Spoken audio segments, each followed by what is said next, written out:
turning dreams into reality. In the lab with the formula and chemistry. Your memories spark to motivate and make the industry shake. We put the bars in the place. I'm talking one chance at best, yes. Baiting punches for the culture, keep the brushes fresh.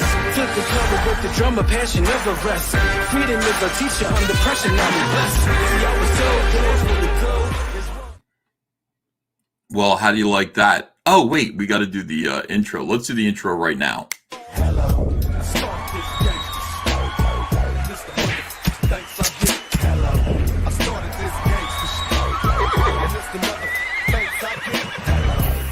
All right, that's better. That's what we're supposed to do. We're supposed to do that intro, and then I introduce myself. I say, "Hey, everyone, welcome to Comic Artist Pro Secrets." I'm Ethan Van Sciver, 27-year veteran of the comic book industry. I notice that everybody says that now. Just about every single comic book professional claims that they are a veteran, and they say how long they've been working in comics. It feels like war. I think that's why. World's most charming, elegant, eloquent, and yet humble man. Great big Star Wars fan and trusted member of the media. Hey, I just wanted to turn on my YouTube and just kind of hang out and chat. I'm drawing, but I'm in my underwear, so I can't. I was wearing like a sweatshirt earlier, but I took it off. I'm wearing like a tank top, just hanging out and working tonight, getting some stuff done. And I wanted to see what was up with you guys. I put the link out for people if they want to come in. Like if John Malin wants to come in, or Cecil, or any of the various Comicsgate people, they're definitely welcome to come in here and chat. Let's see how you guys are doing here. 7 of 9 is here. He says hello. Kevin P, are you teaching someone how to do your job? Yes, I am actually. I am teaching people how to do my job right now. I've hired quite a few people to come in and do some Cyberfrog pieces. I got Kenneth is working on one right now. Kenneth Rocafort. I got Shane Davis working on one, and Kyung Lee is working on one, and also Cedric Nocon is doing one. So yeah, I'm teaching people how to draw Cyberfrog, I guess, so that they can come in here. Is that what you mean? Bobolski says this stream better stay chill. Oh, where's Bond, man? It's I'm in a very very mellow mood right now. All right, let's see. Alternate Reality Studio says, "What's up, Ethan? Hope everyone is doing great tonight." I think we're off to a good start this week. We had a tremendous thunderstorm today, and I thought we were going to lose power. Andrea's daughter Kaylee, she's staying with her father right now, and they lost power. So she's over there. I bet you wish we're back here with your stepdad. We've still got internet and television and all that stuff, and of course she was definitely jealous. But we had a terrible thunderstorm, and it's just kind of an interesting start to the week. I think tomorrow when I wake up, there will be many frogs in the pool, and that is my concern. Let's see. Sheila Allen is here. Lord Finatra calls her a hoe. Interesting. Okay. Comicsgate victory all week. Let's see. Java the coach says, "Haha, you're still fat, Ethan." What do you mean? Like, what would have changed? Nothing would have changed. I went out to get Kentucky Fried Chicken today. I would probably fatter now than ever. Captain Chokeout's here, one of my favorite dudes. How chill we talking? Like when I get home, hit a big dab chill. No, none of you guys will give me any drugs. I have 0 drugs. So many people in Comicsgate are high throughout their entire streams. I have 0 drugs, so nothing happens. I can't hit a big dab. Wait, do you mean is big dab? Is that marijuana, or do you mean like dab, like I'm dabbing on my haters? I don't know if that's chill. It's kind of chill, I guess. Kiwi Comics says, "How was it talking to Doug and Mike again?" It was okay. I kind of first of all, I talked to Nasser on Twitter today, and that was interesting. I think people liked it. I think people were kind of like surprised at how I don't know how mellow it kind of was until me and Mike started fighting about War Campaign. And I mean, when it comes to what happened with War Campaign, so much of it is still fuzzy. Like when Mike said, like you should have done that to War Campaign a long time ago, a year ago, and you didn't. Why? And I was just like, I don't know. I don't know what you. And then I remembered it's like later I was thinking about it, and I'm like, that's like not how things happened. When confronted with things like that, it's kind of like so confusing. Uh, what happened was this whole kind of War Campaign effort to criticize Anna's cover happened, and I kind of just went, well, that's the way it is. These guys are going to criticize Anna's cover, but then it got so bad. It got so bad that John Malin and Cecil were pissed off all the time. John Malin and Cecil came on my stream and they started screaming about War Campaign. They started flipping their lids and saying, we're sick of this shit. War Campaign's crazy. And I think they made like an insinuation that War Campaign might dox their customers. And so the very next day, I got messages from Pan and Ro in private that said, you allow these guys to come on your stream and lie about us. And I said, no, I don't allow them to lie. I just let people say whatever they want to say kind of consistently. And I don't know what the truth is anyway. How would I know? At which point, Panboy Lando Soychild Dong Lover kind of said, we're through with you. And I said, oh, okay. And then, it was, this is the whole problem. It's not like I said, War Campaign, be gone. I don't, I don't think that's kind of how it happened. I would have been kind of, chill about War Campaign still if it wasn't for the fact that what they were doing was making so many people miserable. And they, didn't want John and Cecil to speak up about it. So, it's a kind of confusing thing. And even now, like Panboy runs around and he's just like, I dumped Ethan. And yeah, it wasn't like I stood up to War Campaign at any point really and said, you guys are no longer allowed on my stream. I yelled at Pan subsequently about what he was doing to Anna because these guys kind of gaslight and say we didn't do anything wrong, which is absolutely infuriating. I think people think something happened that kind of didn't happen. But at the same time, this is the problem with the internet. It's like you don't really. Some things are happening in private and some things are happening in public. And so depending on where you are, your perspective is, look, I've only seen what's been said publicly, or I've seen what's been said on this stream that you weren't involved in and this one that you were. I'm not privy to private conversations, so this is how it appears to me. Things kind of appear to me differently all the time because I'm kind of, privy to different, like the Doug TenNaples situation. I was talking to him in private a lot while he was saying things to you guys in public. And so the message that I got from the whole situation was much different than I think the message that other people were getting. So me and Mike had kind of a big fight about it, which was kind of cathartic, probably for both of us. Doug was mellow. And the thing about Doug is that Doug doesn't give a shit. I mean, Doug doesn't actually care about any of this stuff. One of the most interesting things was Bean from Pa, who was somebody who Doug sometimes feigned protectiveness over, shows up in the chat and calls me a lying piece of shit. And I say, no, I don't know who you are. You seem crazy to me. I don't know who you are. You follow me around if you're such a victim, why are you following me around, calling me a piece of shit for like a year and a half when I don't know you? And Doug said, yeah, well, that's how I feel about this other guy that's your fan. And I said, okay, so now Bean, and Doug went off on this horrendous rant about this other guy. And I said, Bean, Doug's talking about you right now on my behalf. And Doug just laughed. It's like Doug doesn't care about any of this. Doug is a multimillionaire. Doug's only concern is winning. I think at the end of this, Doug kind of wants to win and kind of rule over the rubble, over whatever's left of the indie, formerly Comicsgate scene. But we're not going to let that happen. Let's see. Okay. So I don't know who you are. I don't. People think I know who they are, and it's like I know, like I'm in my body and living my life, and you're in your body and living your life. And to you, like, you watch my show every day and I loom large in your life, but you're a name on the screen that goes up, and occasionally, you call me a piece of shit or you call me fat or something like that. That's about all I know.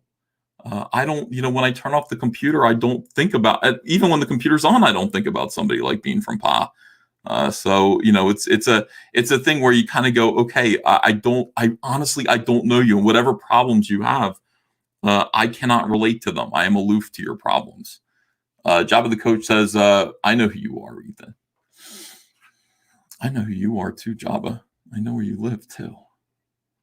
I'm watching you right now. I actually do know where you live. Well, kind of vaguely. So that's the thing. And the thing about Oz's streams, again, when I got off the stream, I kind of went, boy, I'd really like to talk about this more, because actually talking to people, and rather than just tweeting angry things at people, is a lot more productive. Saying to like Mike, like saying I'm a liar, and it's like I don't know what you're talking about. I honestly, like, I don't intentionally spread mistruths or untruths. I don't do that. I don't like tell people things that aren't true intentionally. I might be wrong about some things, but to call me a liar is weird. And then for you to say that, Mike, was really disturbing. It's like you collected money from thousands of people when you were like majorly in debt with the IRS, and knew that you could not be responsible for their money, and you did it anyway. I would call that extremely dishonest. And then they took your money and you didn't tell anybody. That is dishonesty. That is major league dishonesty. That is major dishonesty. And then you stealing things from your neighbor's tree, stealing fruit from your neighbor's tree, is minor league dishonesty, but it's all dishonesty. And you saying you knew that Praetorian, I fucking know. I don't think about things like this. I truly don't. I think about my family. I think about making comics and frogs. I really don't think about gay ops on the internet. It's just not something that, I think about. Sorry, guys. Let's see. Mike's biggest lie. I swear I'll pay you, Kyle. I don't know if he did promise to pay Kyle or not, but Kyle didn't get paid. And I guess Kyle was expecting to get paid. Sheila Allen says that is fraud. Well, he was able to turn it around. From what I understand, I had people I rely on. Somebody told me that he had his account zapped by the IRS. They took all his Lone Star money, and I was like, oh my God, like, when Mike needs to tell people that's why the book isn't coming out. And Mike wasn't telling. And then, like, one of Mike's wealthy friends, like, lent him the money to put all the books out. And Mike was like, this is going to make Ethan look like a liar. And I'm like, you can make me look like a liar, but I'm not lying. You're still the one who's lying. Yeah.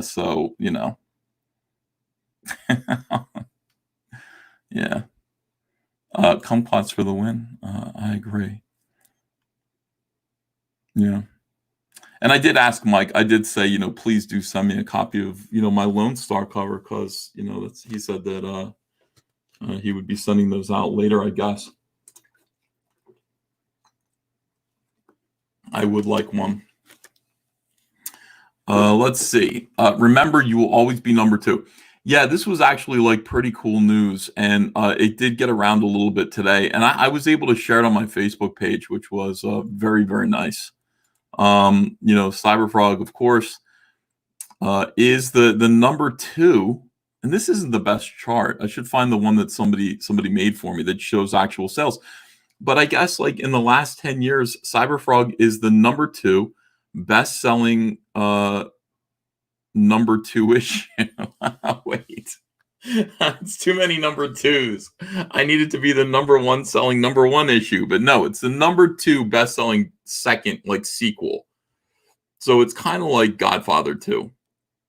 I think Empire Strikes Back might have edged ahead of Godfather 2. So Cyberfrog 2 is like Godfather 2. One of the best sequels, or highest grossing sequels.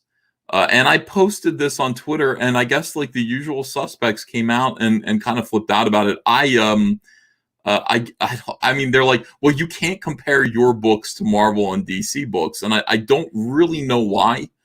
I would say the only reason why I couldn't do that is because this number here is actual sales.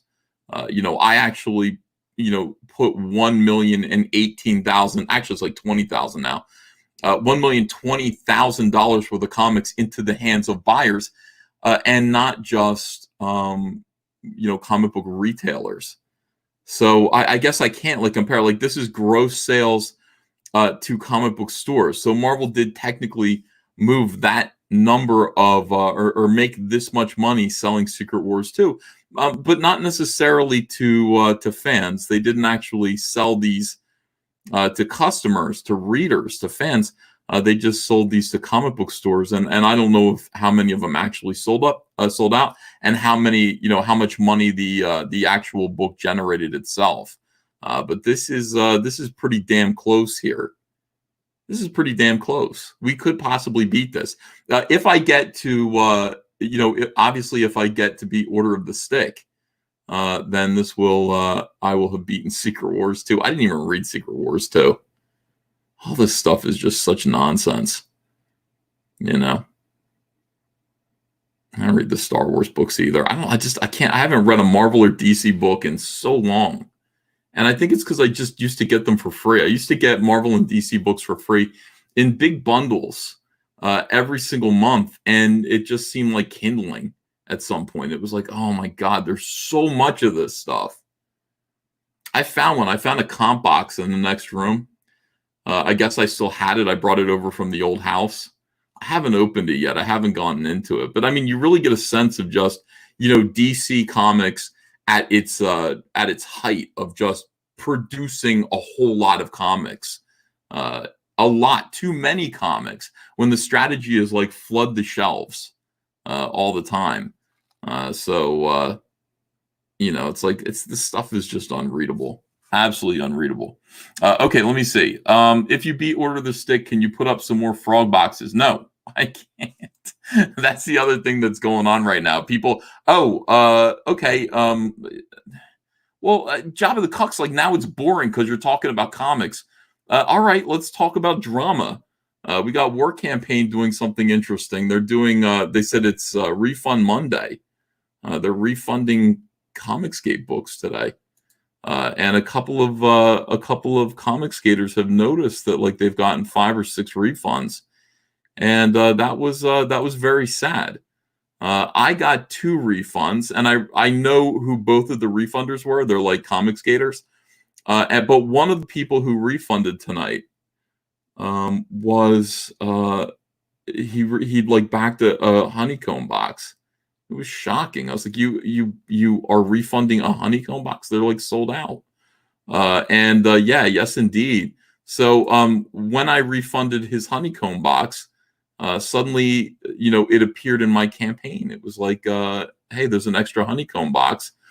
So I made an announcement and said, hey, look, guys, there was a refund. 1 honeycomb box is available at this moment, up for grabs on the campaign page now. And boom, like it was instantly sold. It sold in like 2 minutes, I think. As soon as I put it up there, it's sold out. Kind of makes me wish that like more of these guys, like if it really is Refund Monday for War Campaign, and they're trying to bother Comicsgaters by refunding their pledges, which I think is pretty bitter. Refund some of these, refund some honeycomb boxes and put them in the hands of people who are nice. Put them in the hands of people who are fans, people who actually want them. I would like that. I'd be happy if that happened. I will refund all honeycomb boxes for anybody who wants to do that. For anybody who's upset about how the past month or 2 has gone, I'd be happy to do that. What the hell is this? Fox News segment crops Trump out of a photo with Jeffrey Epstein and Ghislaine Maxwell. Yeah, but she's in there. You know who that is? That's Trump's wife. On Sunday evening, Fox News ran a segment about Ghislaine Maxwell, who was charged last week with the sex trafficking of children in the 1990s. What a whore. What a filthy and brutal whore. The clip featured a photo of Jeffrey Epstein and Maxwell with the image of President Trump cropped out. A spokesperson for the network said the editing was done by mistake. We regret the error. Good for you guys. No, there's no room for him. You can see, like, based on where the photo is on the screen, there's no room to put Trump in there. They had to clip him out just to make the photo fit on the screen better. So that's the way it is. Who's crying about this? The Daily Beast. Okay, all right. Daily Beast is crying about it. Gizmodo is crying about it. Aaron Rupar is crying about it, whoever that is. Let me see some real crying. Fox is now addressing this. Network spoke says, on Sunday, July 5th, a report on Ghislaine Maxwell during Fox News' channel American News headquarters mistakenly eliminated President Donald Trump. There he is. Look, they had to cut him out. They had to. From a photo alongside then Melania Naus, Jeffrey Epstein, and Maxwell. We regret the error. It's better to apologize afterwards. It's better to beg forgiveness than to actually, Jeffrey Epstein's former confidant and alleged accomplice Ghislaine Maxwell has been arrested by the FBI in New Hampshire. I'm dying to see what happens to this bitch. One of two wonderful things is going to happen, and this is what is so great. Either she's going to go to trial and she's going to get to answer for all of Jeffrey Epstein's crimes, which she was, partially responsible for, or she's just going to end up dead in her cell again. And by the way, if she does, there's corruption. Why? You got to be they need to have a guard watching her 24 hours a day. They need to switch people off so that people. Why? We need caffeinated. We need caffeinated people to stand there and watch over Ghislaine Maxwell. Switch them in and out. Make sure that nothing happens to this woman. And if it does, that's the world that we live in right now. Just pedophiles protecting each other. Good Lord. Yeah, I'll keep Trump out of this. He doesn't belong in there. Don't get him in the middle of this. What are you going to do? You hang out with rich people. When you hang out with like billionaires, I guess one or two of them is bound to be a pedophile. One or two of them is. That's why I don't hang out with billionaires. Chances are they're pedophiles. I don't even know a billionaire. Fortunately, we have one of the good ones in President Trump, one of the non-pedophiles, pedophile billionaires. But I mean, look, it's 50-50, it's bound to, I guess, 50% of them are P to the E to the D to the O's, as that umbrella guy would say. God, I hope she's okay. Bill Clinton didn't kill himself, says Shaggy Cuz. See, that's not even controversial. Everyone agrees. The victims already said Trump wasn't involved. They also said Bill Clinton wasn't involved, though. There's been nobody who's come forward to, even though they saw Bill Clinton on the pedophile island, there's been nobody to come forward and say that they ever saw him engaging in any mischief. David Bowser says Ghislaine Maxwell didn't kill herself. Not yet. Not yet. Matt G, thanks for a super sticker. I appreciate it. Bill took photos with some of the victims, says Nexus Video. Ooh. See, that's interesting. Yeah, Prince Andrew. I watched Prince Andrew's interview, and it was goddamn hilarious. It was amazing. It's like, how old was that girl? Was that girl like 15? The girl that he was with, the photograph? Yeah. Yeah, I mean, this is the thing. Who cares if Trump was in a picture with him? It seems like everyone was at one point or another. Again, when you're a billionaire, you can meet as many people as you want. When you're a billionaire, you just meet people. If I were a billionaire, I would want to meet...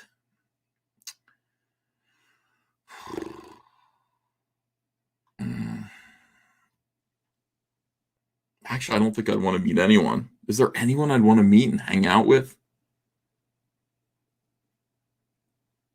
No. I mean, I would have said Ted Bundy, but he's already dead. Who would you guys want to meet if you could, like, were a billionaire and not a pedophile? Who would you want to meet? You're the angel of death. Actually, yeah, that's true. I would want to meet Olivia de Havilland. I would go. She's 104 years old. I would not want to be the angel of death to Olivia de Havilland, but I would want to go meet her and get her to sign all of my copies of Gone with the Wind on DVD and Blu-ray. I would say, please sign all of these. And by the way, you guys would blame me if she died directly after that. You absolutely would. And it wouldn't be my fault. Sean Forna says Elon Musk. Yeah, okay, I can see that. George Soros. Fabio would be good. Fabio. Peaches. So you'd want to meet Anna's boyfriend, Peaches. I think everybody kind of feels that way. George Lucas. Yeah, I guess so. Oh, wait, here it is, right here. Bing, bing, bing. Yeah, I would have to meet Charlie XCX. That would be fun. I'm going to put the link in the chat, see if you guys want to come in here. We haven't done one of these in a while. You come in here and yell at me. All right, Dean Cain. People want to meet Dean Cain. I did meet Dean Cain. I think, did we buy him coffee? Me and Andrew had bought him coffee once. David Bowser says, I'd want to meet your mom. David Bowser. You don't want to meet my mom, My mom is a nice, hippie lady in her 70s. She sits on her bed all day. She's got 100 cats, and she reads Harry Potter novels. And every now and then, she'll surprise me because she watches TV shows. And I said, Mom, are you watching Walking Dead? And she said, yes. And I said, how did you like the new one? And she said, it was warm and wonderful, like they all are. I was like, Mom, warm and wonderful. Walking Dead? I just really like those characters. I never saw it that way. I guess I'd want to meet Tony Soprano, but he's dead. I'd want to meet I'd want to hang out with the cast of Sopranos. Andrew and I did kind of hang out we saw Big Pussy at the Hall & Oates show. He was like, he's like, I got to go back there and hang out with Daryl Hall. I was like, Big Pussy hangs out with Daryl Hall from Hall & Oates. Todd McFarlane's cool. I would like to meet Todd McFarlane again. Spend a little time with him. Just get his wisdom. Todd McFarlane is one of these guys. He is going to motivate you. He's going to motivate you to succeed. Let's see. Warm and wonderful. That sounds freaky. Yeah, it was kind of freaky. When my mom said that, I was like, I think she just really thought the characters were cozy. Oh, good. We get to meet Lord Finatra. Here we go. Talk to this guy. Lord Finatra, I caught a glimpse of you. Hey, yeah, you did. And I'm a handsome guy, but not as handsome as you. Well, I mean, very few people are, to be honest with you. Lord Finatra, how are you? You are a genius. You are a musician. Can you hear me? Yes. Can you hear me? Hell yeah. Okay. Lord, listen, what you're doing for everybody here, they could talk all they want. They could talk all their crap. The numbers don't lie. People's smiles don't lie. If they're watching the streams, they know what's going on. If they're not sticking around, all they're doing is talking about what they think they know. And that's it. And that's all, man. Kick me out. What? Hold on. Lord Finatra, are you still there? I'm sure. All right, Lord Finatra. You got to chill for a second. You are a musician. You are somebody who makes great music. This is one of the reasons that I admire you tremendously. Let me play some of your music for people. This is called Sketch Star the First Time. Oh, wait, hold on. Oh, no. This is going to give everybody a major anxiety attack. Why do you say that? Well, give it a shot. All right, let's watch this.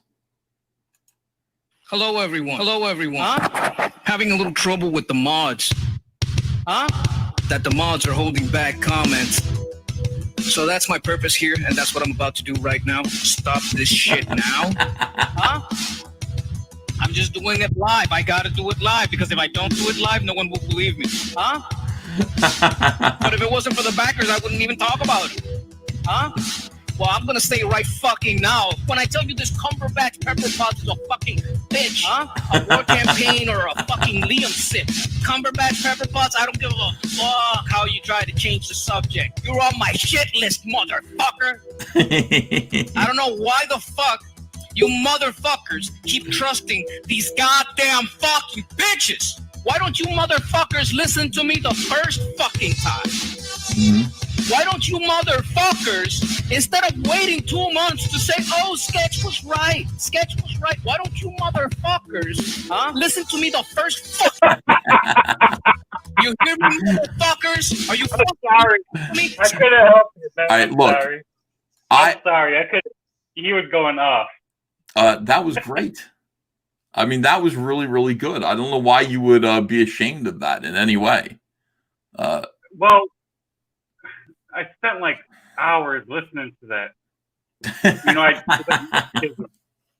I'm kind of a Sketch. You know what I mean? I understand. You told me to calm down. You know, you tell Sketch to calm down. Where it's that Puerto Rican shit. Excuse my language. Yeah.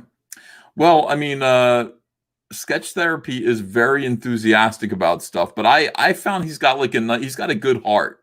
You know what I mean? Like Sketch Therapy will be like, hey, you know, every now and then I'll be like, calm down, Sketch, it's okay, and he'll be like, sorry, man.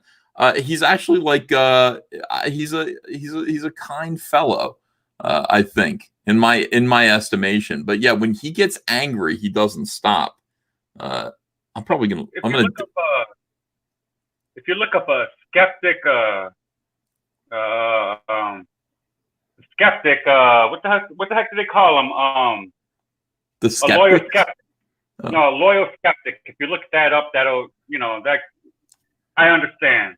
I just understand. You know what I mean? That guy, that's what they say to me. What you say to Sketch is what people say to me. It's just that I could bring some comedic air to it.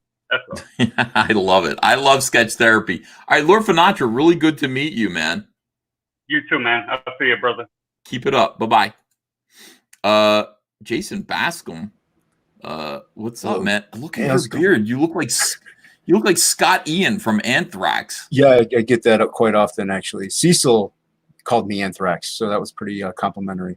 What's your favorite Anthrax song? I really don't have one because I'm not an Anthrax fan. My favorite, yeah, that's mine too. My favorite is Among the Living, Follow Me or Die, Among. That shit is badass, man. And you never liked it, but you still decided to look like one of them. I grow out the full beard whenever it's winter because I'm in Ohio. So I have this about 2 months of the year. Jason Bascom, listen to this. Not. Remember that? No. Now we're Anthrax and we take no shit and we don't care for writing hits. The sounds you hear are what we like. So I'll steal your pop art like I stole your. Yeah, I don't know. I know the song, but I don't know the song. You know what I mean? Oh. I was more into Pantera, Slayer, stuff like that. Anthrax was just a little too hair metal type for me. Oh. Yeah. All right. People are telling me to not quit my day job. Well, too late for that. You know? Do you have a day job? You're usually at night. Yeah, my day job is like being a daddy, you know. Oh, okay. Well, yeah, don't quit that day job. A leather daddy. No, I mean, I'm just kidding. A daddy, you know, to Ava, you know, father. No gimp daddy. No, not a gimp. You know, not Preston Poulter or anything like that. Hang out, Jason. Hang on. Here's Mystery Meatball with the John Lennon avatar. Hello? Hello, can you hear me? I can imagine I can. All right, then. Good to be here. Hail Comicsgate. Hi, Comicsgate. Hi, Comicsgate. Hi, Mystery Meatball. Where do I know you from? I have super chatted a few times, a loyal follower of your show. I've backed Cyberfrog, backed Blood Honey way back in the day. That was my first Comicsgate book. Backed, of course, Wrecked Planet. Got 2 Honeycomb boxes on the way. Very excited. Wow. Are you a fan? Are you a fan of Lord Finatra? Yes, I am. I would say I enjoyed those videos very much. I like the first one better with you and John. Lord Finatra, I'd like to introduce you to a fan of yours. What do you think of that? Hello? I Hello? don't see him. Hello? Oh. Is it me you're looking for? I like that one that I heard. I didn't hear anything else from him. So Well, I mean, let me. I'll play another one for you. You tell me how you feel about this one, okay? I will express my deepest feelings. If you don't like it, be honest. Here we go. We're live. What's up, man? Oh man, we're spoiled. All right, hey, It's live, I got my window open. I'm doing it. rocking it. Pissed off. It's on. Are you ready for some drama? That's cool. Clear cut. Let's lay this stuff down Okay, go ahead. properly. Ready? I hope you know a little bit about my character. We would see it go down like fucking Nagasaki. Hold on a minute. And this is what happens on the internet, guys. I can say whatever I want. Another excuse to be offended. More drama, and we will be justified because we all agree to this stupid rule. I didn't think of it that way, but yeah, that's true, isn't it? And this is what happens on the internet, guys. Just move the fuck on. Just move the fuck on. Move the fuck on. I love John Malin. It's good. It wasn't bad. It wasn't bad. That's Yeah. pretty great. I like the part where I think it was you. You said it was John, but you had to go and be a fucking asshole. That was the best. That's Yeah, I my like favorite that part. part too. We didn't get to it, but that was good. It All sounds right. like you doing the voice to me. I don't know. Yeah, I don't remember saying that, but people said it was me. And Yeah. so, oh, by the way, here's Shane Davis. Hi, Shane. Hey, Hello, how are Shane. you, sir? You know, I'm up drawing. I I'm saw you were talking. bitching about number 2 again, and I was like, oh, Yeah, well, I mean, like it's a weird thing. Like I guess it, it's such a half accomplishment. It's hard to brag about that to your mom. It's like, I didn't catch all of your conversation on that because I was in with Eric on his channel. But yeah, I don't know if you thought about this, but you mentioned front loading. But they had all these crazy retail incentives just to boost 1, and then 2 drops from 1. yeah, With the standard attrition. So that 2 isn't even 1 a sell through, or it's not even a real number 2. Just you'd have to go back. I remember this because I was putting out an image book around the time, but Invincible, you could probably look this up. During that Marvel relaunch, they're comparing you to Invincible. What book is it that was the Marvel number 2 book? Secret Wars. Secret Wars Oh. number 2. Secret Wars, well, I'm thinking of something else, but some of those Marvel books from those relaunches or whatever big events, like I know Invincible, all new, all different Iron Man number 1 dropped. It was like a 300,000 copy book, and it dropped down to 125,000 from 1 to 2. So some of those drops are crazy. So to even really understand what they're talking about there, you'd have to go find Secret Wars number 1, then go, what was the retail incentive thing that pumped up number 1 so much that people had to I'd be so qualify for? happy with 120,000 in sales. If I sold 120,000 copies of Cyberfrog, Jason Bascom, I would be content. I'd be okay with that. Sequential Treasures, hello, Angry Baneling. How are you guys? Hey, how you doing tonight? First of all, I want to congratulate you on making the 1 million mark. All these haters out there coming at you like they are on Twitter and whatnot. You're knocking them to the Haters. ground. Yep, you're knocking them to the ground like a drunken Cecil in a chair. It's love to watch that. They understand the more they come at Comicsgate, the stronger they make us. So don't get upset about this number 2 thing. This is no big deal. You need a challenge. It's such a failure. The challenge. If you're not first, you're last. Ricky That's Bobby. right. Yes, Number but- 2 but- is the first place loser. Yes, That's- but number 2 is also the spot that makes you push so you can be number 1, and that's what Comicsgate needs, because they don't understand. The more they come at us like that, the stronger it makes us. So we need the challenge. Yeah, I guess so. I don't know. I just want things handed to me, Shane. Yeah. Well, I mean, you may only have to keep pace, not speed up. Like you may just have to keep the same pace you're going.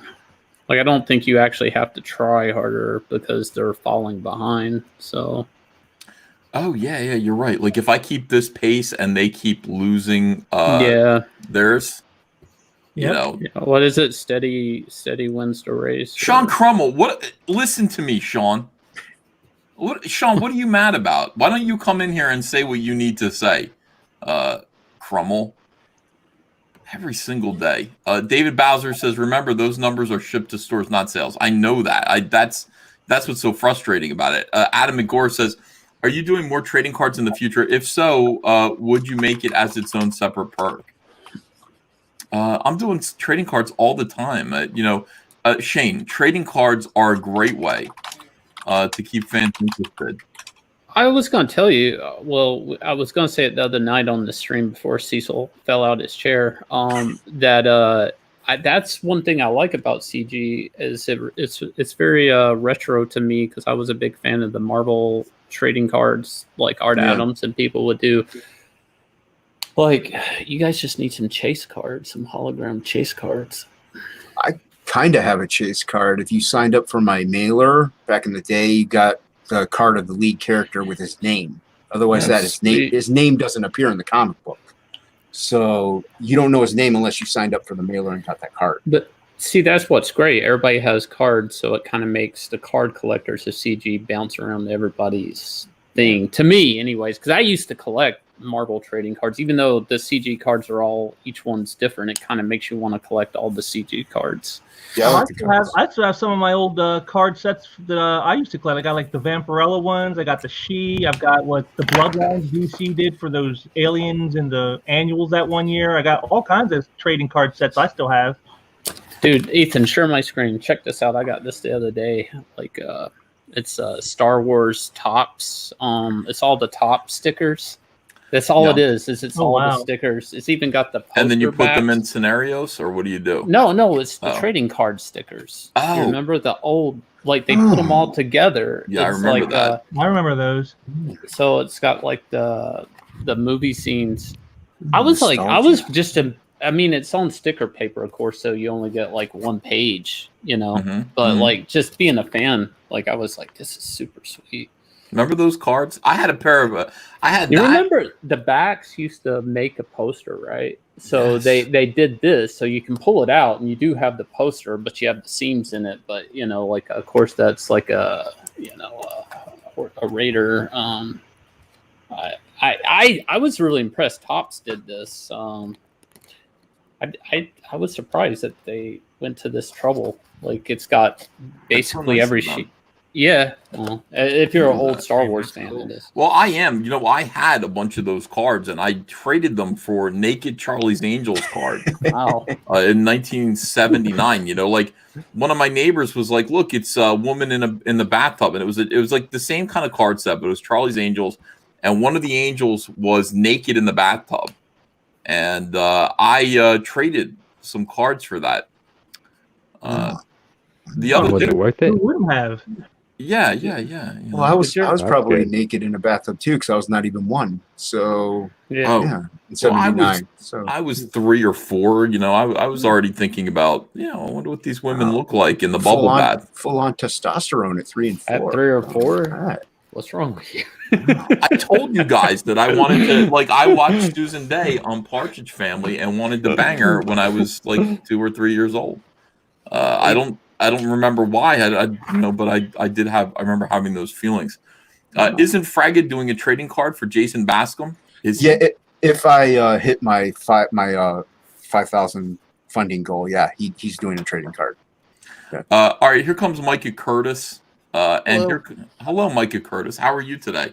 I'm great, Ethan. How about you? I don't know, man. You seemed pretty good earlier.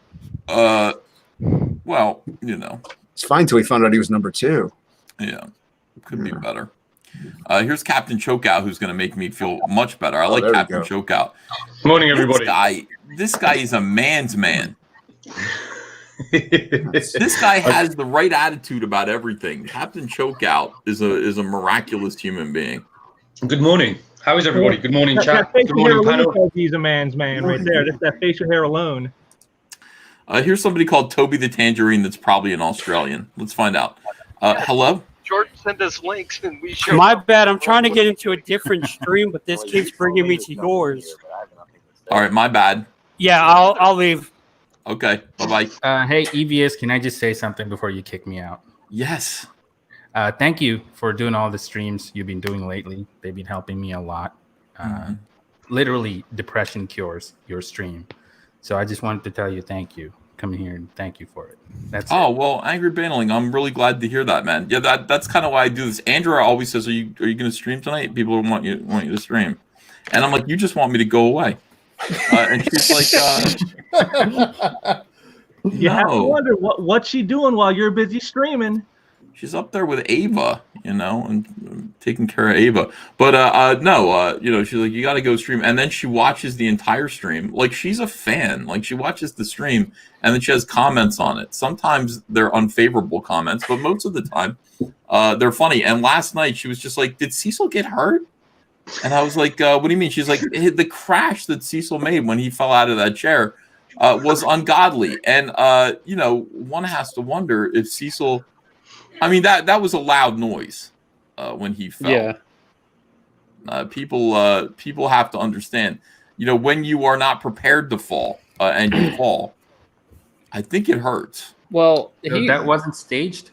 He landed with his face. He landed with his face. I'm sure that wasn't a first for Cecil. I'm sure that was not the first time that has ever happened. Yeah, he fell off the chair a while back as well, didn't he? No, he falls off the chair all the time. I mean, that was the worst.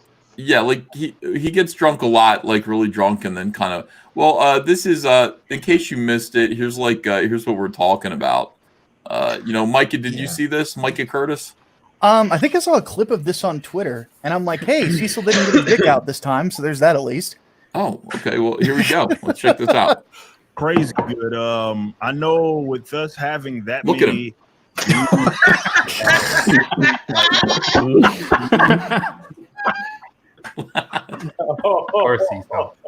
Even John's laughing. That's how you know it's quality, when you get John Malin to laugh.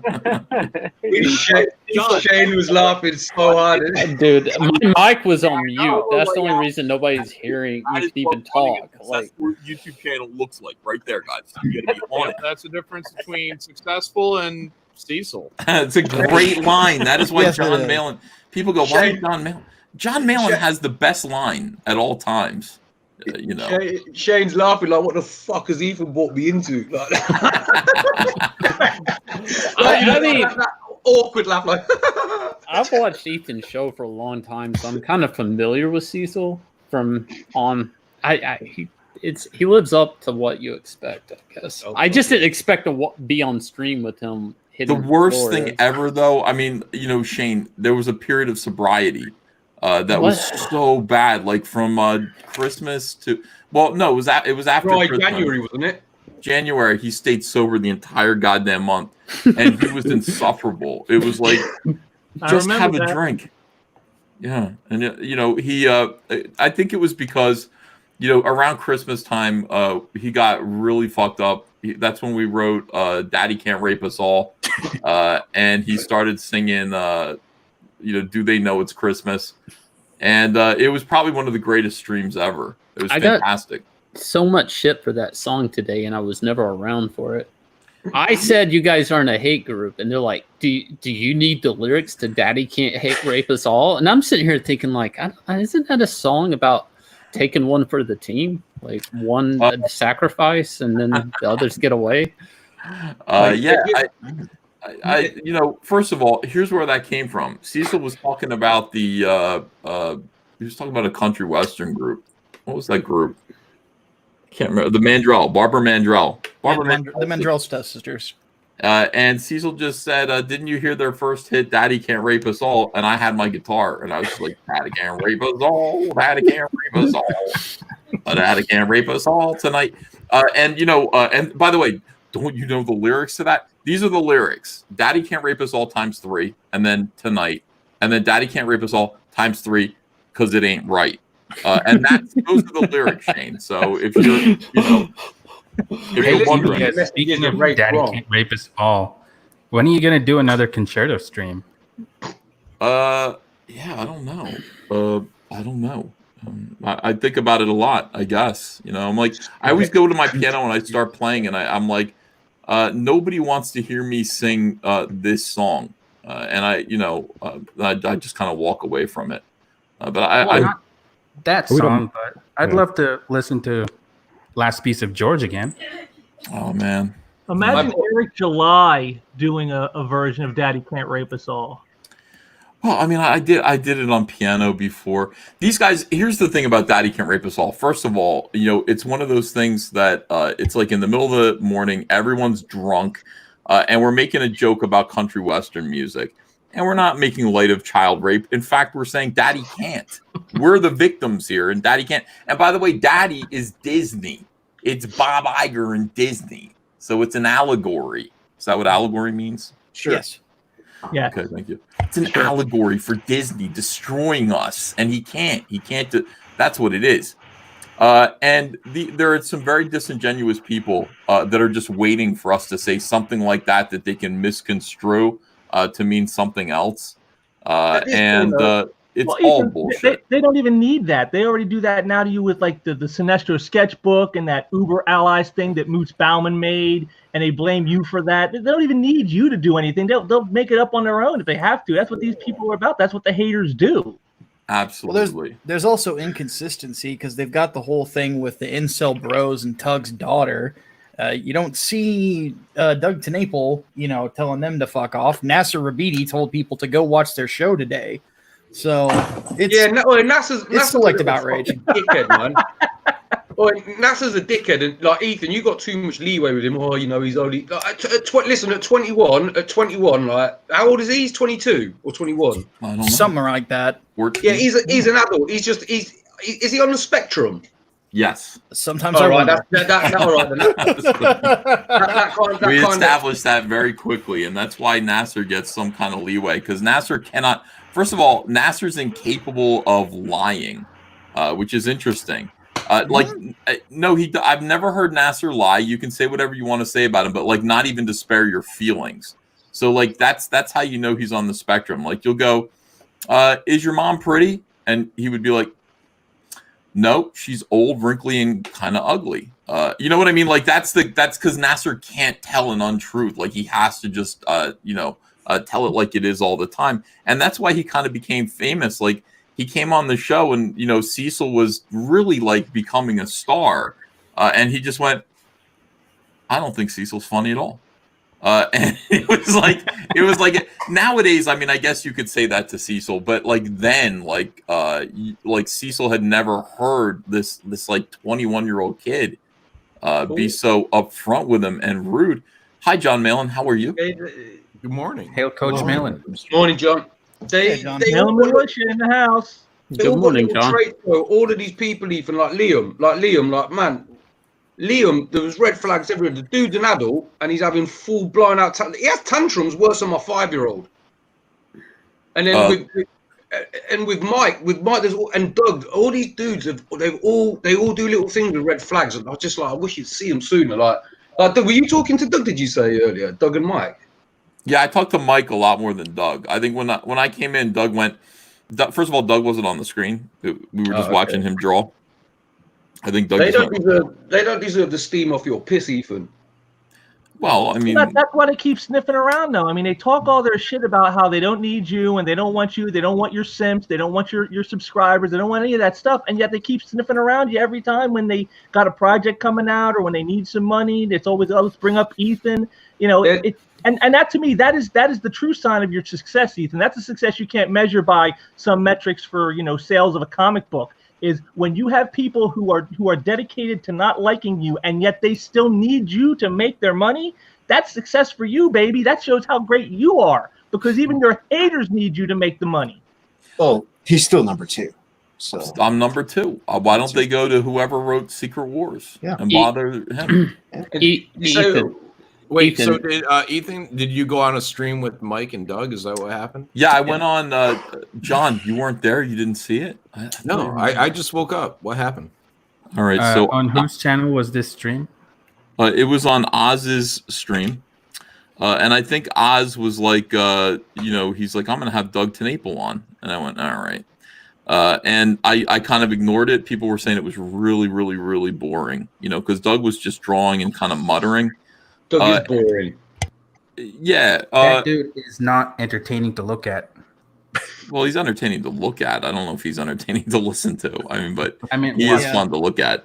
You could put him behind some bars and laugh at him. Sort of like the freak show at an old circus.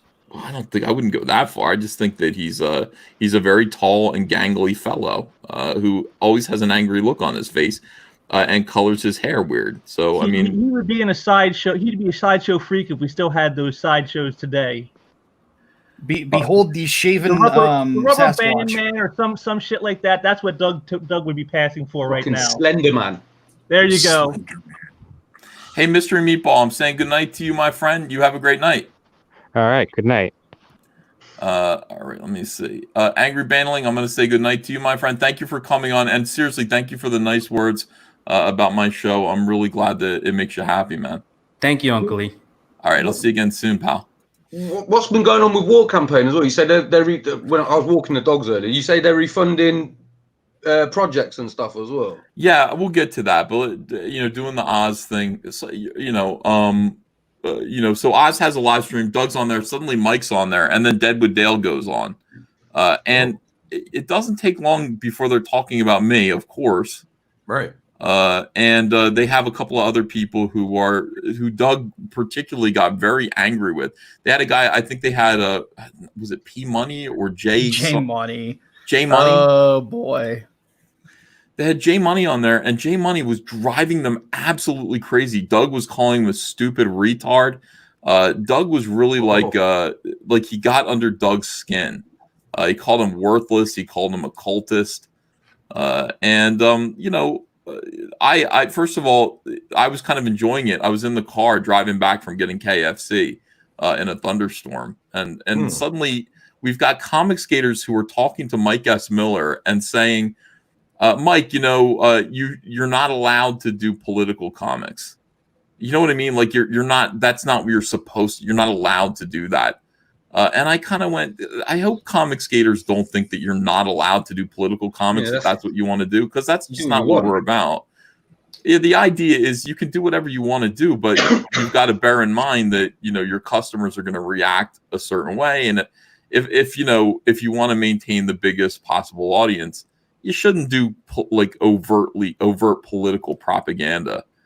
But if you don't care, if you don't care about money because you're rich, like Mike S. Miller is, then I love that Bitcoin.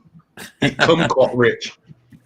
Then go ahead and do whatever you want to do. And so I kind of called in and said, no, this is who Mike is. Mike is somebody who is he's a political numbskull. He watches Fox News nonstop. He respects all of these talking heads. And that's that's who he is. So if that's the kind of world if that's what the kind of comic he wants to do, he should absolutely do it and then just accept the results. And I said, Mike, it's going to raise $30,000. I think I said 35,000, and he brought it down to 30. And I went, whatever. I said it's going to raise $35,000 because that's what Tim Lim books raise, and he's been doing it for a long time. So, I mean, and Mike was overjoyed with that. He said, I spent 3 weeks on this. If I raise $35,000 on this, I'm going to be thrilled. And I said, well, I didn't say this. I was thinking this because I didn't want to get into it with him. But it was just like, you realize it's not just the time that you draw the fucking comic book, right? It's like you also have to be responsible for printing the comic book, the expenses, and then fulfilling the comic book. Not to mention all the effort promoting the comic book. It's a lot of work to do one single comic book. So it's not like $35,000 is going into your pocket. $5,000 is going into your pocket for your 3 months or 3 weeks of work. When really, it's like you look at what you do, and it's like what's sold for you in the past was Lone Star. So that should probably be, if you care about money, that should probably be what you do next. Well, don't forget, Ethan, this is the same man that said, a while back, principles before profit. So that's what he thinks entertainment is about. It's about principles before profits. So, right. What else can you expect? Well, I mean, this is to put it politely. Mike's a fucking idiot. No, I mean without question, Mike has a low IQ. Without question, and I'm a dummy too, but I'm smarter than Mike is. No, Ethan. You know, like Mike is legitimate. He's legit dense. He's not. He thinks he's clever. He's getting. He's got. I've said this many a times before. Can you imagine? Like, you're a father, Ethan. I'm a father. I don't know who else in here is a father. Can you imagine being sat in a room with your kid and your kid actively siding with the dudes telling you, "Oh, you're being a fucking prick," That's messed and up. your kid fucking indirectly saying, "Dad, you're being a prick, man. What you doing?" Yeah. Well, Mike will tell you that he's a troll. By the way, real quick before we go any further, Nathan Rosario, congratulations, welcome. Oh, hi. Can you hear me? Hi, Nathan. Yeah, I can hear you. What's going on? Okay. Oh, not much. Just here working on some pages for the comic and stuff. So I'm not even sure if I wasn't even sure if this live stream would work. So yeah, well, that's my I'm certainly a low IQ guy, but if he's making $30,000 in 3 weeks with 3 weeks worth of work, let's say maybe $5,000 of that he puts in his pocket. So $5,000 for 3 weeks, it's not bad. Also, the Trump books he's doing without a lot of rendering. So I mean, he's just really busting. He's shitting these out. So it would seem, Mike, that if he's capable of doing $5,000 a month, why not just do Trump comics every month? Yeah. That's more than what I make. So yeah. Well, but then you got this factor too, John. Is okay. You just said yourself he's just shitting them out. So what kind of quality is that going to be? And maybe you'll get. Well, they know there's no quality. I mean, the people who buy it. 5,000 this time based on maybe some goodwill, maybe on people who might have thought it might be interesting or whatever. And then when they find it and get it and they know it's shit, they're not going to back the next one. So then you're going to get less on the next one anyway. So it doesn't make any sense. Why would you want to just shit something out for a quick dollar? That's just. Because they already know it's shit. Yeah, they're not buying it because the art is good. They're buying it because it's political, because it owns the libs or something like that. It has nothing to do with actual. He's not gauging the things that you find valuable sequential as actual value. He doesn't care. It's just about go Trump, I know go. that, but I'm just saying it will be a case of diminishing returns at some point. And so he's going to brag about, I pocketed 5,000 3 weeks work. Okay, well then in your next one you want to pocket 4,000. Well, the next one you probably pocket 3,000. What are you going to do then, Mike? I mean, it's diminishing returns. You don't want stuff going down. You want it going up. So you got to bring the quality. That's what Ethan does. That's what John Malin does. That's what. All right, am I back? Can you hear me? I'm sorry. Yeah. You're good. All right, yeah. I don't know what happened there. Is this thing already up? I wanted to show. I don't know why this is happening. I wanted to show Nathan Rosario's campaign real quick here. Okay, looks like it's going to work. There you go. This is Stump #1, the comic book. Wow, Nathan was at $50 a couple days ago, and we just kind of gave him a little bit of attention, and boom, he's funded. Congratulations, Nathan. Congrats, Nathan. Congratulations. And I would tell other people, please do back this. Nathan, I'm going to let you go because there's a lot of background noise, but congratulations to you. Was that him? That isn't him. Who's making the background noise? There's just a fan going at my house way in the back. That's it. It stopped all of a sudden. You got you guys were talking about. Everyone blames me for bad audio. It's never me. But go ahead and blame me. I live in a house with like 15 people. I have a commune, so it's usually me. But everybody's asleep right now. So is it funny enough, I can actually throw the space heater on right by me, and no one ever hears it. Did you guys ever think about doing political cartoons, like for newspapers or anything? I don't do political stuff. Well, not political comic books. I'm talking like newspaper political cartoons, like that type of. Didn't you do one before, Ethan? Maybe when I was a kid. I haven't done one in a long time. I really haven't. I think I did a couple of political cartoons when I was like 19. I was paid to do them for the Burlington County Post. But no, why are you doing political cartoons? No, I'm just saying, like, I understand that because it goes into a newspaper, it's fresh, that there's a quick turnaround time. Making a 22-page comic that has a political vibe to it, it just seems like any one of those guys could be caught in a scandal between whoever puts it out or something, and then it's Well, Shane, it's not just that, but it's predicting the outcome of an election. Yeah, That's well, in that's why doubt right now. Yeah, I did. I did like in the Trump election. DC had a Catwoman election special, and I remember working on that with Meredith Finch, and it was so hard for them to nail down the script because there was always a weird turn in the election with, like while I was working on it, that was the grab 'em by the pussy came out, and then the Hillary emails all the same time I was trying to. So it was a nightmare because I had like the first of the script and the end of the script, but not the middle. And eventually they had to get somebody to come in and help to get it done just to make the deadline because DC couldn't decide. They were doing like a parody on the Penguin being Trump and some other lady being Hillary. It was just a nightmare to do as a superhero book. And when I saw that book that Miller's doing, I'm like, that just seems like. I remember that book they did at DC. What was it, like choices or decisions, where they tried to tell you who the superheroes themselves would vote for. They had a Green Arrow one and a Superman one. I thought it was like the stupidest damn thing I ever saw. I'm like, who cares who they vote for? Their job is to go out and beat up bad guys. Who cares what they're voting? Exactly. That was my first encounter with SJWs though on Twitter, because I said I'm never doing a political comic again, and SJWs ran at me like, well, you're a bad comic book artist. And I'm like, what the fuck are you talking about? Like, I'm like, did you? And I said, did you buy my last one? They're like, no. Okay, there you go. That's why I'm not going to do one again. It's like nobody wants to read politics in a superhero book. I don't think. I mean, not maybe sometimes you can touch on it in the story, and it gives the story a different like a vibe or timestamp. something. Also, it's like it took place during this time frame. Yeah, Mike doesn't see it that way, I guess. Hey, Sequential Treasures, I'm going to say goodnight to you, my friend. Thank you for coming in. Thanks a lot.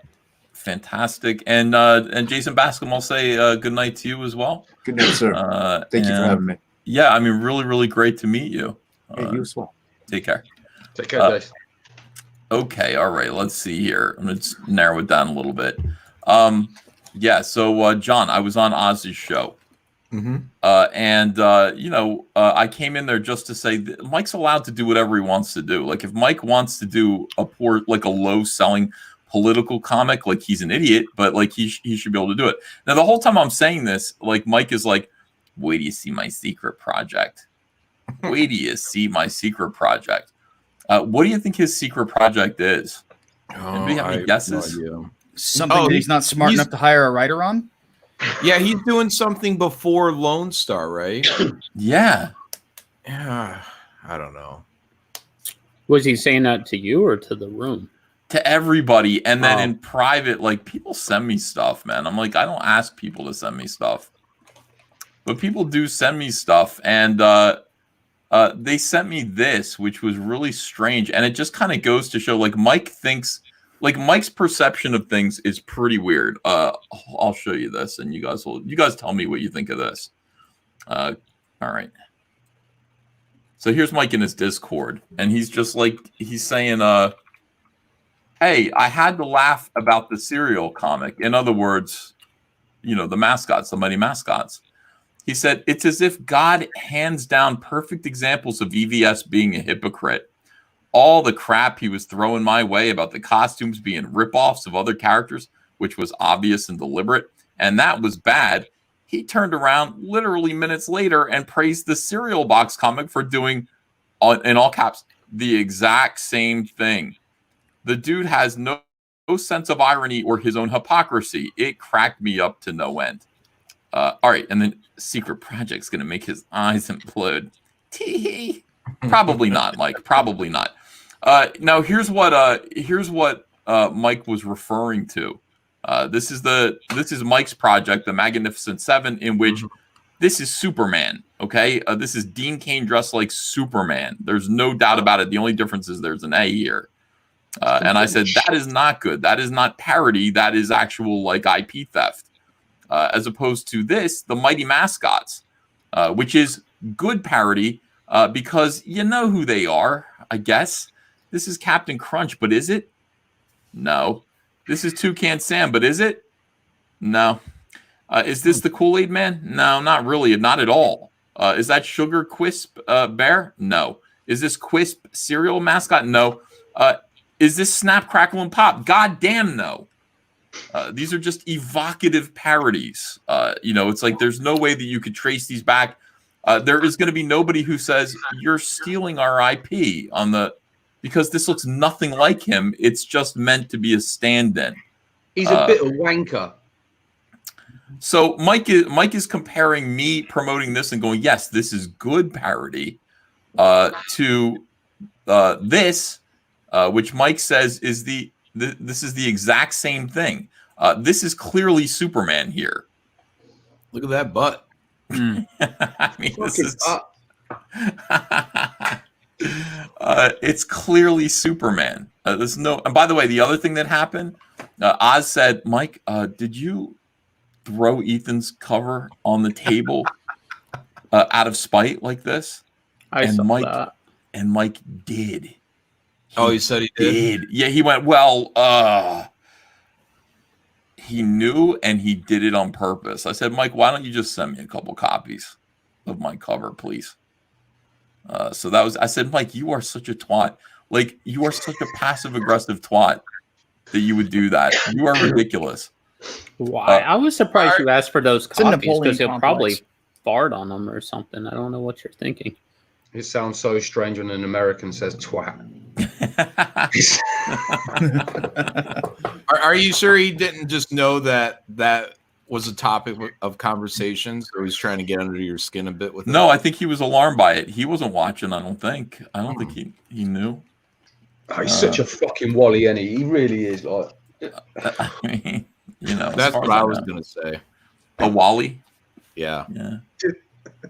We don't have that term. We don't have that term here. What's a Wally, Captain Choco? just like a polite way of calling, like you'd call like a kid or something a wally instead of a fucking idiot. Like, you fucking wally. You're an idiot, basically. You're just an idiot. Reese Marquita says, remember, DC sent a cease and desist over the AOC Wonder Woman comic. And it didn't even look like Wonder Woman. It just vaguely resembled Wonder Woman. No, twat's not a wally KSS, no. Yeah. So anyway, I came out and then I came back in, John, and So you were on stream with Doug and Mike, Yes. or was Mike in chat? No, I was on stream with Doug, Mike, and Nasser. Oh shit! It was fun. I enjoyed it. Nasser there too. Yep. Yeah, Nasser was there too. Well, I did told Doug, they have it out with you? No, because I came in there and I said, "Hey, Doug, I don't mind being on a stream with you because I got nothing left to lose. I've already been canceled." And he went out, and then he didn't say anything else. And that, of course, was in reference to the fact that Doug, associates with people who haven't been canceled yet, and gets them in trouble, rather than trying to keep them at bay. He did it to Sean Gordon Murphy. Who else did he do it to after that? There was the guy from Mystery Science Theater 3000. Oh yeah. Mike Nelson had to apologize to all of Mike Nelson. Mike Nelson is his friend. Yeah, I know, and Mike had to apologize to Mystery Science Theater fans for knowing Doug. Can you imagine? It was funny. Yeah, I don't think I have a friend that's that much of an asshole that I've ever had to apologize for. I don't even have to apologize for Ethan. Well, I'm not your friend. How do you like that? We had to apologize for Mike. Yeah, we've had to apologize for Mike a few times, and Nasser was cool in there, and all that stuff. But me and Mike basically got in a fight over War Campaign. Did War Campaign come in as well? Yeah. They were in the chat. Oh, okay. Yeah, they were in the chat, I guess. All I know is that everybody in the chat at once was calling me a liar. It was all of all of the anti-comic skaters, War Campaign, all of those people all at once calling me a liar. I couldn't believe when I first saw Pan. I couldn't believe it. He looks like a child that's like one of them kids when you're younger, like they're really stupid and simple, but they got like the strength of 10 kids. Yes. That's what Pan looks like. He looks like he's like slightly retarded and got like gigantism, but he's still. So I can't describe. I was just like, this is the dude making all the noise, acting like a big man. Well, the War Campaign guys pretty much took over the Liam show, so it makes sense that they kind of moved over. Oh, come on. What do you mean? Oh, come on. That's not really the case.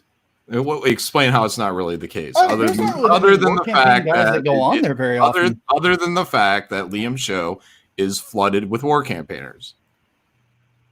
Well, yeah, I mean, yeah, it is. So, well, I'm trying to think here because I don't agree, but Go ahead. I'm willing to have my mind changed. That truth is not reality, please, Micah. Yeah, Micah, I saw What's that there was for, one John? time when I thought we were everyone cool, was man. on there. You was on there as well. There was loads of them in the chat. There was loads of them. That was a while, but that was a while back. But I definitely saw it. And Liam. Oh, well, if we're talking the chat, then yeah, there's a lot of War Campaign guys that go in there. When it was, but it was after Liam had asked Ethan if they could be friends. It was after that, and it was a live stream, and Liam was talking to War Campaign like their mate. I was in the stream briefly. And he was like chatting to them like they were boys. Yeah. Well, there's some people in War Campaign he's on good terms with, and then there's some people that he's not. I'm in the same way too. How can you be on good terms with cunts though? Do you know what I mean? Well, I don't agree with everybody in War Campaign. I don't. Yeah, but there's some guys in there that I really don't get on with. There's other guys that I do. Yeah, but like Ethan I take them before, person by person. Yeah, but the decent ones are the ones that have already disemboweled them. And like who was it you said, Ethan? Who was it that Tyler did one, didn't he? Yeah, Tyler is cool. Steve Dye is cool. They And call these him are all Steve some Dead of the now. main ones. Anybody that's left in War Campaign now is a cunt. It's as simple as that. Oh. Ain't no debate. They're a cunt. I don't agree with that. Good, you don't have to, bro. They run their mouth and they fucking chat shit to people when the reality of it is, in real life, they get their fucking throat stood on so fucking quickly, they'd be gasping for air, man. That's the reality of it. Fucking pussies, man. You can laugh like it's a joke, Mike. I'm being fucking I real, think bro. that if you said that to Terry, he would probably laugh at you I'd say too. it to his face, bro. He would, hey, bro, trust me, he wouldn't do nothing. I was a Birmingham Zulu for 4 years, bro. Understand, there's nothing he could do to me. Nothing. Okay. Well, I mean, I like some of the guys I don't. I just think that they're, what can I tell you? They just made people miserable towards the end. They're just dickheads. They're dickheads, man. They're dickheads. Yeah. Captain Chokeout is the truth. Hail Chokeout. Hail Chokeout, people are saying. And yeah, listen, just to be clear, I'll be at the Comic Con thing in Florida. And I just want to be really clear. See all this talk that I talk about people, I will maintain that energy, same energy if I see you. So don't think if you ever see me, anyone that might be War Campaign going, oh yeah. I will maintain that energy and it will be on site, bro. I don't care if you're with your people, with your kids, with your fucking family. You see me and you've chatted shit to me, it's on site. It's as simple as that. Cool. I'm not saying I'm going to win, by the way. I'm not saying I'm going to win, but boy, it's going to be a fucking rough ride for you. That's all I'm telling you. All right, so now we know not to invite Captain Chokeout to the to our little comic book convention. But anyway, Captain Chokeout. Don't worry, Cap. I'll send you a ticket on. They're just so annoying. They just chat so much shit all the time. And it's like, you know what? God, it's gonna be a fucking gang war. Just All right, Captain stop it. Chokeout. We'll see you later, Val. Thanks for coming on. Boy, I like Captain Chokeout. He's fucking hilarious. He's a passionate dude. Yeah, he's got feelings about these guys. He's watching all this shit go down. He's got his opinions. So I don't know. Anyway, John, and then the whole thing was Mike's point of view was I should have kicked War Campaign sooner, but I don't remember kicking War Campaign really. I remember War Campaign. I remember Pan and Rose saying "fuck this" because you let John and Cecil say whatever they want to on your streams, and that was that. Yeah, well, Mike kicked himself. I mean, he left Comicsgate. That's the difference between him and War Campaign. War Campaign's still Comicsgate. So, Mike could have always went on his own way and still been Comicsgate and, continued to do his best to win fans over. 100%. All right, thanks, Micah. Thanks for being here. How long was Mike Comicsgate? I'm just curious. Mike was Comicsgate right from the start. Like here's what happened. Basically, February of 2018, I decided I kind of declared I was Comicsgate. And I was talking to Zach the whole time. We had this plan. We were going to crowdfund comics. And my attitude was I was going to bring in a lot of pros from Marvel and DC. That was my whole plan. It was like, who do I know from Marvel and DC that are, in our private Facebook rooms for conservatives and comics? Let me get them over here. And together, I know these guys have been canceled. We're going to declare that we are Comicsgate, and we are going to make comic books to compete with the mainstream. And that was kind of the plan, all along. So, there were a few people who were instantly interested in coming along. And one of them was Mike S. Miller. John Malin was there, of course, because John Malin was like, I'm fucking comic. John Malin was Comicsgate like a month before me, So John Malin was there. Who else was there? The Brightwisers were there. Brett Smith was there for a minute. Until he kind of, I mean, I don't know if anyone's officially left. I don't know what their stances are, like Tim Lim and Brett Smith, but yeah, they both went their own way essentially after whatever was it Fall of Rome? Is that what that was? No, that Fall of Rome was last August or July. That's what Mike. The transcripts. Transcripts, right, transcript bunny. So what? Well, anyway, no. Brett Smith, I guess, wasn't there, but it was like Zach was there, the Brightwisers, and a few others that were just professionals, and then Mike S. Miller kind of came along too. He came along a little bit later after Cyberfrog. Kelsey Shannon was there. After Cyberfrog made like $500,000, suddenly people were coming along, and we were going to crowdfund a bunch of comics. And then Mike immediately, without Mike, I remember Mike's first stream, like he was wearing sunglasses and kicked back in his chair and everything with his. It appeared very arrogant. Yeah. Yes. So, Mike, I missed this stuff. It was fun, but it was fucking annoying too, because for me, first of all, Mike decided to start talking to me as though I were the boss.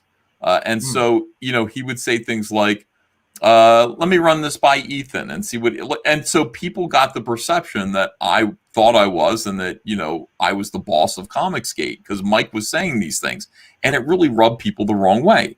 And then the next thing Mike did was he sat down and he started drawing something called Comicsgate Alliance. And it was a poster that was reminiscent of the kind of thing that, the Image founders would have done.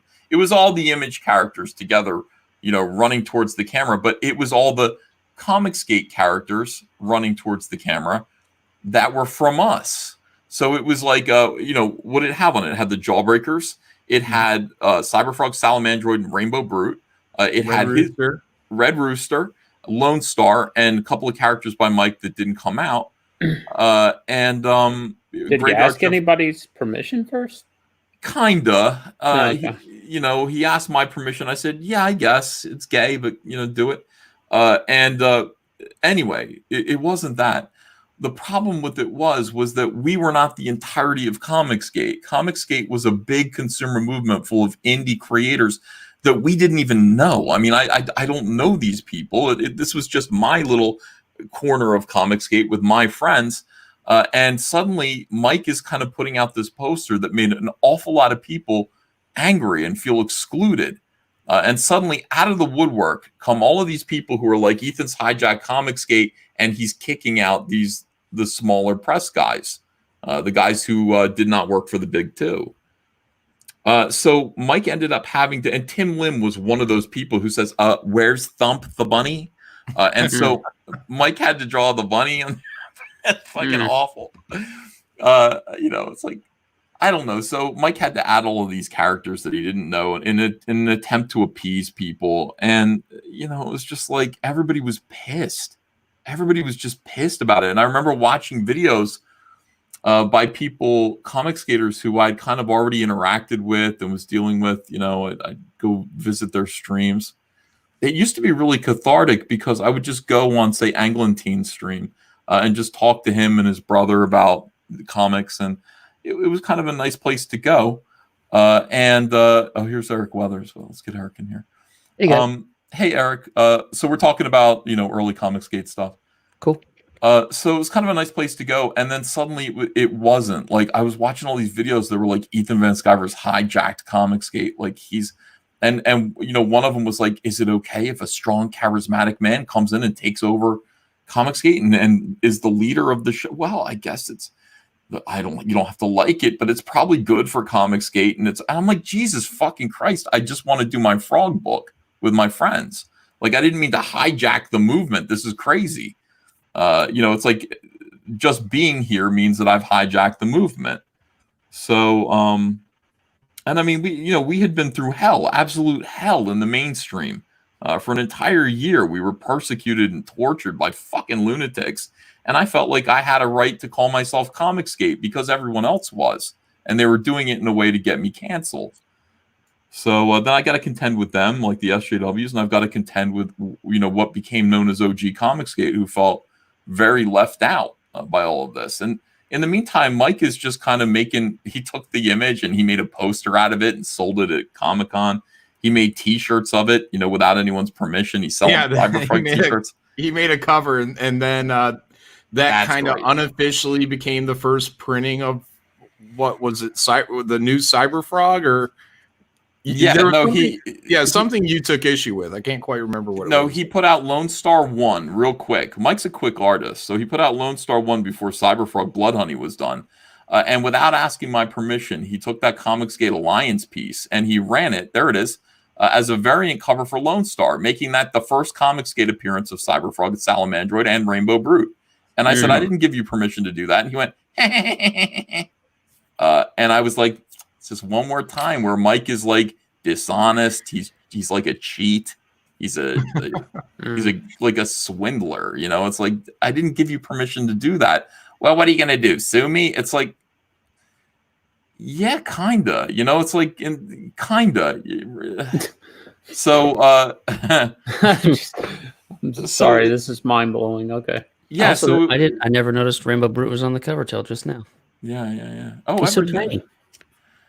So wait, is that technically the first printing of Rainbow Brute? That's right. Yeah. Oh, Jesus. It was the first printing for Rainbow Brute, Cyberfrog, Salamandroid, Red Rooster. Yeah. Yeah,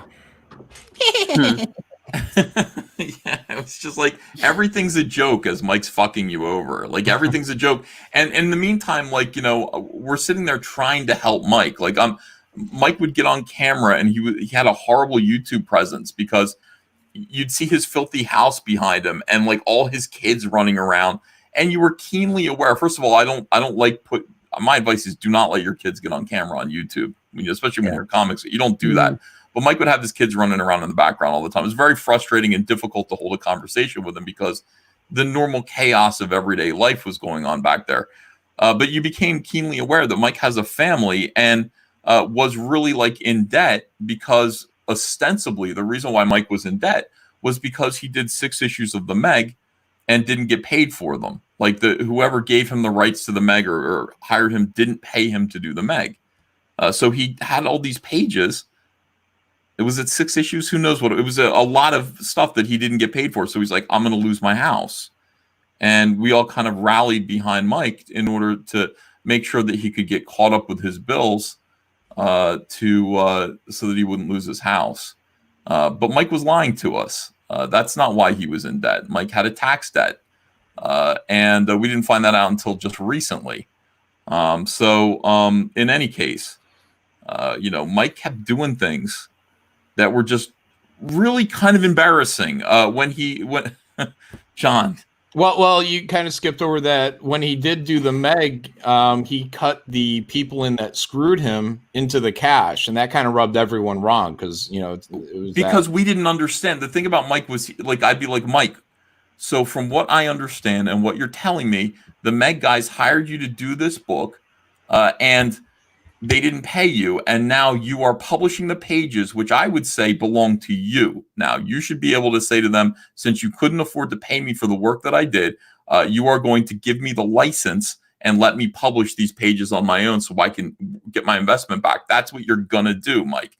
And he'd go, you don't understand. I'm not going to do that. I'm cutting them in for a share of the profits, along with 2 other mysterious books that he had that I think he wrote one of them or something like that. I don't know what, but he crammed all these 3 books together into one campaign, and it was inexplicable. I said, Mike, this is really, really stupid, and you shouldn't let these guys take advantage of you.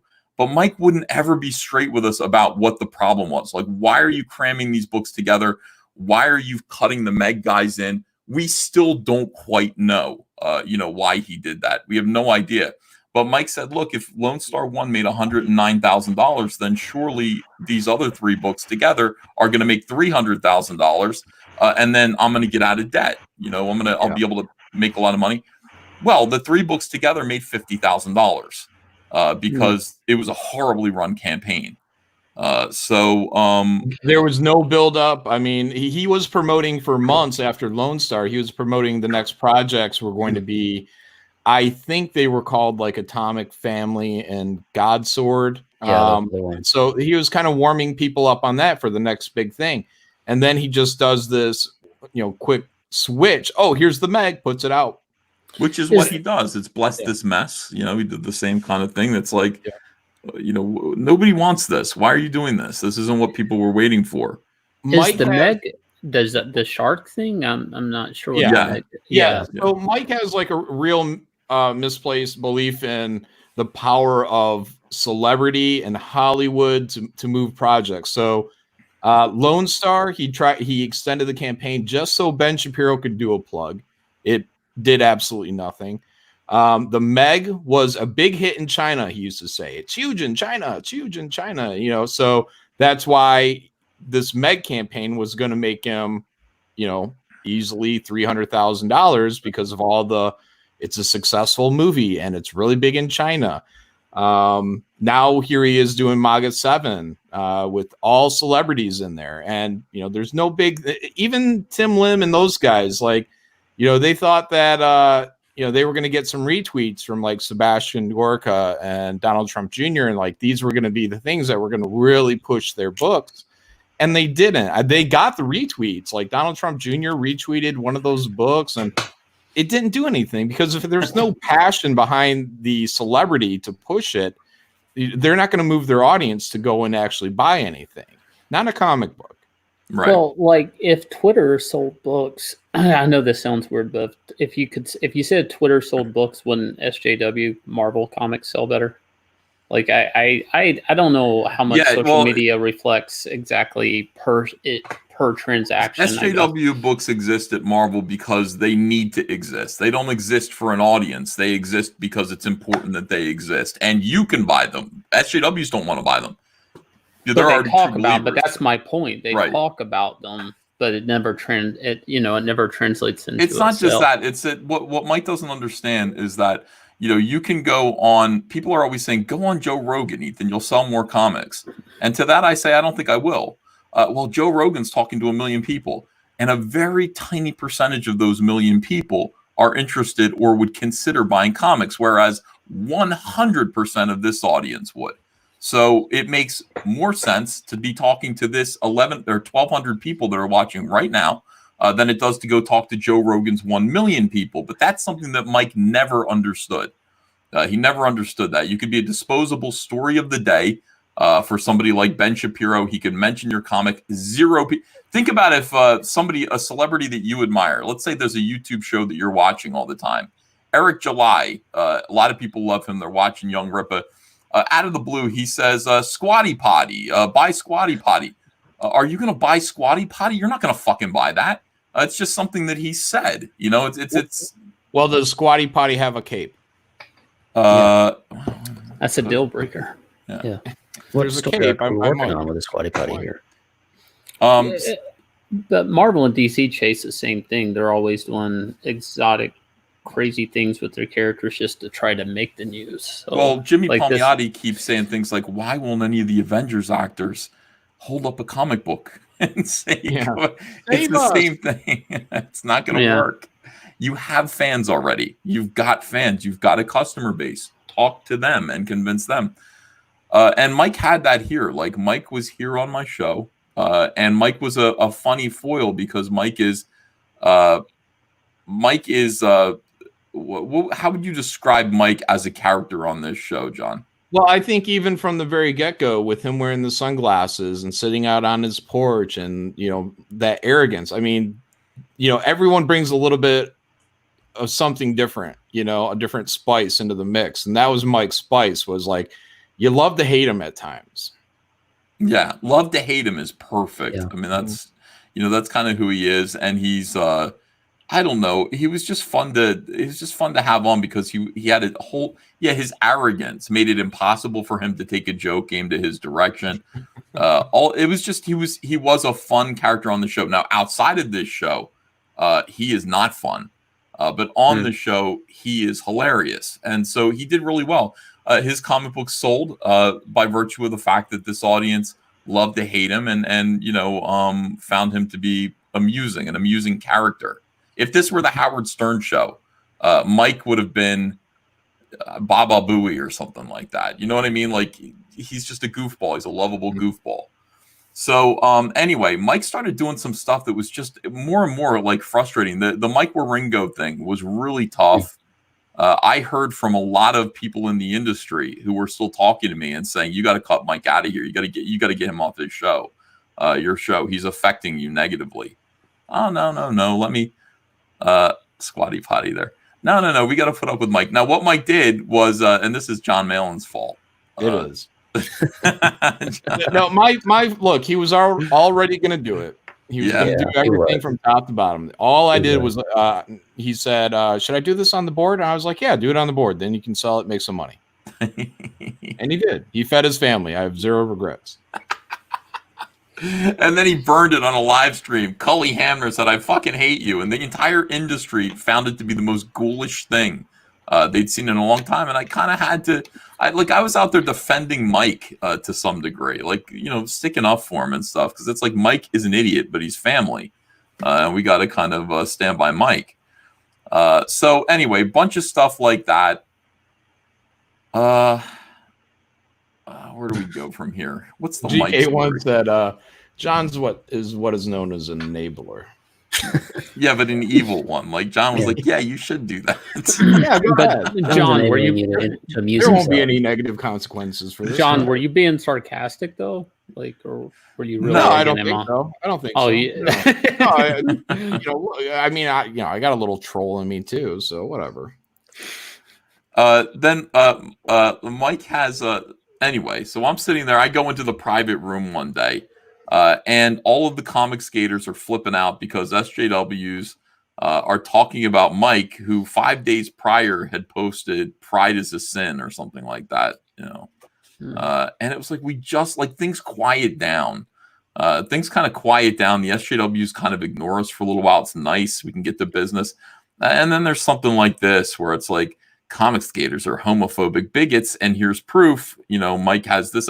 So I said, this doesn't represent the views of comic skate. Like, I'm really trying to quiet down the homophobic, racist thing, not the sexist thing. We can be sexist, but the homophobic, racist thing. We really don't want that attached to us. And you've got Mike and you've got Doug TenNapel that both really make that, if we're associated with them, they can pull that out.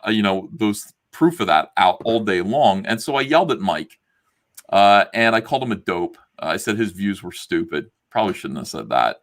But Mike used that to get everyone, all of these Christians against me, and say that, see, comic skate is anti-Christian. I should be allowed to have my views. Well, he thought he would get all these Christians against you. He thought, because also at the same time, Doug had kind of left comic skate and put out was it Earthworm Jim, and Earthworm Jim was doing really well, really fast. And I believe Mike thought that Doug was leading the Christian exodus from comic skate, and that this was like the reward. So Mike, I believe, thought that he would also be able to leave with Christians in tow and do as Doug did. But what Mike completely did not put in his head was that Doug was running on a 30-year-old multi-million-dollar property. And even he was canceled. I mean, he had to beg and scrape and scheme to get Earthworm Jim back. He had to use Comicsgate. He was completely out of options when he came to Comicsgate. So it's like the end road of all of this is that you will find yourself without options. Fortunately, Comicsgate kind of picked him back up a little bit and got him back on his feet, but that's where he wanted Mike to go. So anyway, Mike took me in a private room to talk over what was going on. Like it was Mike and Edwin. Not that kind of room, John. Yeah, it was a digital room. It was a Google Hangouts. And Mike was sitting back in his chair with his sunglasses on, and he said, "You're in quite a pickle, aren't you, Ethan?" And I went, "I think I hate Mike. I think I legitimately hate Mike." I was like, "I'm in quite a pickle." I said, "Well, Mike, I don't think I'm in quite a pickle. I think I'm going to be just fine. But I think you're in quite a pickle if you lose access to my platform. I need you to stop saying things like this that reflect badly on all comic skaters." We had a long talk about this with Edmund Boyette as a moderator in private, and it was infuriating. Absolutely infuriating. How did that go with Edwin as a moderator? He wasn't quite crazy at that time, right?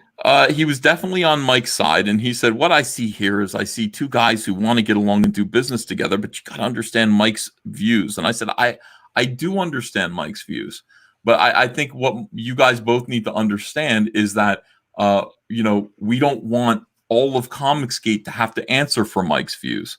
So, if Mike would please, since he's using my platform to make money, if he would just keep that stuff to himself so that we're not in trouble all the time, I would really appreciate it. If you have a job somewhere, Mike's like, I should be able to talk about my religion and politics anywhere I go. There is no job where you can do that. There is absolutely no job where you can sit there and you can talk about your religion and politics while you're trying to do business. You will be fired. You cannot do that. But somehow in comics, it's the Wild West, and apparently you can do whatever you want to do. It's just not, it's not Comicsgate. It's not something that I want on my platform. Yeah, and here's how I saw it at the time. It was like, again, Mike, he could have had his views and he could have said whatever he wanted to say.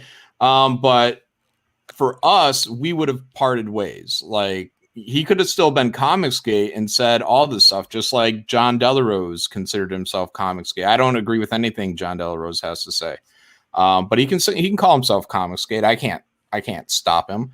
But I wouldn't recognize that, and I wouldn't be hanging around the guy. For Ethan, I would imagine it would just be, hey, well, this is a separation between all caps and you. So, go on your merry way, be Comicsgate or not. And Mike chose just to not be Comicsgate at all, which was to take a jab at Ethan. But also it's a slight to the entire fan base that we have here. So, well, it was a legitimate slight because he did tell his entire fan base. He told this fan base, he said, what did he say? If you're a fan of Ethan, unsub me. Yeah, if you're a fan of Ethan's, don't unfollow me and don't watch my YouTube videos anymore or something like that. And again, that same rhetoric was just said the other day with the EVS Simps. He's a fool. I mean, he comes off, way smarter than me, but on the common sense level, he's a fool. Well, he sent me videos of frogs, living frogs being cut into pieces. Yeah, it's a lot of stuff. Like he tweeted me these pictures like as a threat of some kind. I don't know if it was a threat, but it was like, I'm unhappy with you, kind of a thing, of like these big bullfrogs that were being cut up and turned into sashimi or something. I don't know what it was. They were alive. Alive. Yeah. You got to watch these, and he sent me 2 of them. And I just was like, this is insane. Like, there's nothing I've ever done or said to Mike that would warrant that ever. It was a brutal divorce. Yeah, all these things are, they feel like divorces for everyone. I mean, it drags out, and it's like, you want to move on, but you kind of can't. There's still unanswered questions and stuff like that. So, Mike said I was the worst person he ever met, and called me a sociopath, and kind of join these people, I guess. I don't know. He aligned with Doug, and Edwin aligned with them, and so they became the Legion of Doom. And so what happened to you, John? Like, you hung in there for a little while. Yeah, look, I tried to convince Mike to stick with Comicsgate and make the right moves. But it wasn't going to happen. And I was still on his drawn and quartered show, which was a drawing competition. It was meant to be a trash talking competition, but once it turned into auctions and it got a little money got involved, it became a little bit more about raising your pinky bullshit. But I kept it as trash talk because I never cared about the auctions. And eventually that just became too much for them. And Mike canceled his drawing competition because of me, and tried to blame me for people's lost wages on the auctions. And yeah, John really kind of, ruined your livelihood, didn't he? Paraphrasing, but that was essentially what was going on. Yeah, so we haven't really talked to him too much since, and he's been making terrible decision after terrible. Like he tried to launch. Well, first and foremost, it turned out that the IRS took all his money for Lone Star 2, and he was trying to figure out a way to get money. So I'm sitting there telling Mike, stop doing these auctions every week. You should do an auction maybe once a month, but really preferably once every 3 months, because people don't. First of all, people don't need that much of your artwork. You've got like 3 fans that are buying all your work, and you're forcing them to do that. And it's going to die if you just wait. And Mike would be like, well, you don't have to be there. You don't have to come on my auctions. I was like, okay, Mike. And he would do them every single week, and they just became sadder and sadder and more depressing. No fun. People would sit, he'd have his friends on. He'd pretend that he was trying to help his friends and make his friends money. Meanwhile, Elliot Fernandez would sit there and do an entire piece all day and sell it for $15. It was absolutely horrible and depressing. And it was basically just so that Mike could raise some more money. He tried to launch another campaign on Kickstarter. He tried to launch Lone Star on Kickstarter because, in defiance of us, he said, even though we as a group don't go to Kickstarter because Kickstarter banned your boy Zach and John Malin's project. Right after he gave me, remember I put it in one of the Malin After Midnights, I think, but I was on a stream with him and Edwin, and he was talking about going to Kickstarter, and I was just like, and Mike's like, oh, John doesn't like Kickstarter, does he? Oh yeah, they took his book down, and he laughed at it. Yeah, they were like they hurt his fifis or something. Like they hurt his fifis. Oh, did they hurt your fifis? Ha ha ha ha ha. And I was just like, yeah, they did. They did hurt my fifis. And then about a week or two later, he launched that, and they did the exact same thing to him. I'm like, you got what you deserve, dude. And then he came back and he launched Bless This Mess. Didn't fund with a different name. What was it? A different? Oh, with a different screen. He name, dropped the S because I think he was just trying to get around the ban or whatever. Because I believe the Lone Star one was Mike S. Miller, and then Bless This Mess came out with just Mike Miller. Yeah. So anyway, I haven't talked to Mike. So the last time I talked to Mike, he was on the stream. I brought him on the stream to talk through his fight with you that you were having. And basically, I just wanted to show him a picture of a cloud shaped like a penis. I think I've seen that stream, the classic meltdown. Malin, that stream. Yeah. There's a couple out there. So anyway, and today was the first time I talked to him since then. And it went better than I thought. It went better than. Yeah, he hates your guts, but that's good. Yeah, no, I don't like him either. But I do miss I miss what used to be. Yeah. The show used to be fun with him on it. I guess he didn't like it. I guess he doesn't like not being able to do what he wants to do. But I mean, I really thought his goal should be to make money. And he says that's not his goal. Not really. He's, I don't know. He wants to, well, not when he has, friends that'll bail him out, and, Comicsgate saved his home. Allegedly, someone made a claim that he was borrowing money to fulfill, what was it, Lone Star 2. So, but hey, I'll say, because Mike has told me this before. According to Mike, he's doing just fine financially. No worries. So, but yeah. So. Is Mike in the we all stream hope now so. or no? Is he not in the stream? Because everybody's saying, "Hey, Mike, hey, maybe not." They're just saying, I "Hey, think Mike." it was just that you mentioned the dong peanut shaped cloud. tile. Yeah. But for his That kids' was the sake, whole you know, we thing. all like his kids, and we want them to be doing well and whatnot. But you know, just to deal with Mike, it's like, how long until it bites you? So. Yeah, exactly. All right. Yeah, this is a quote. You know, I hate you guys, but I miss you, Mike S. Miller. We feel the That's so same way. true. Yeah, that's like that is how that's how I feel anyway. I miss I don't the hate old Mike. streams. Yeah, I don't hate Mike. I know he's 50% evil, and I appreciate him for that. So I've always liked that saying. It's funny.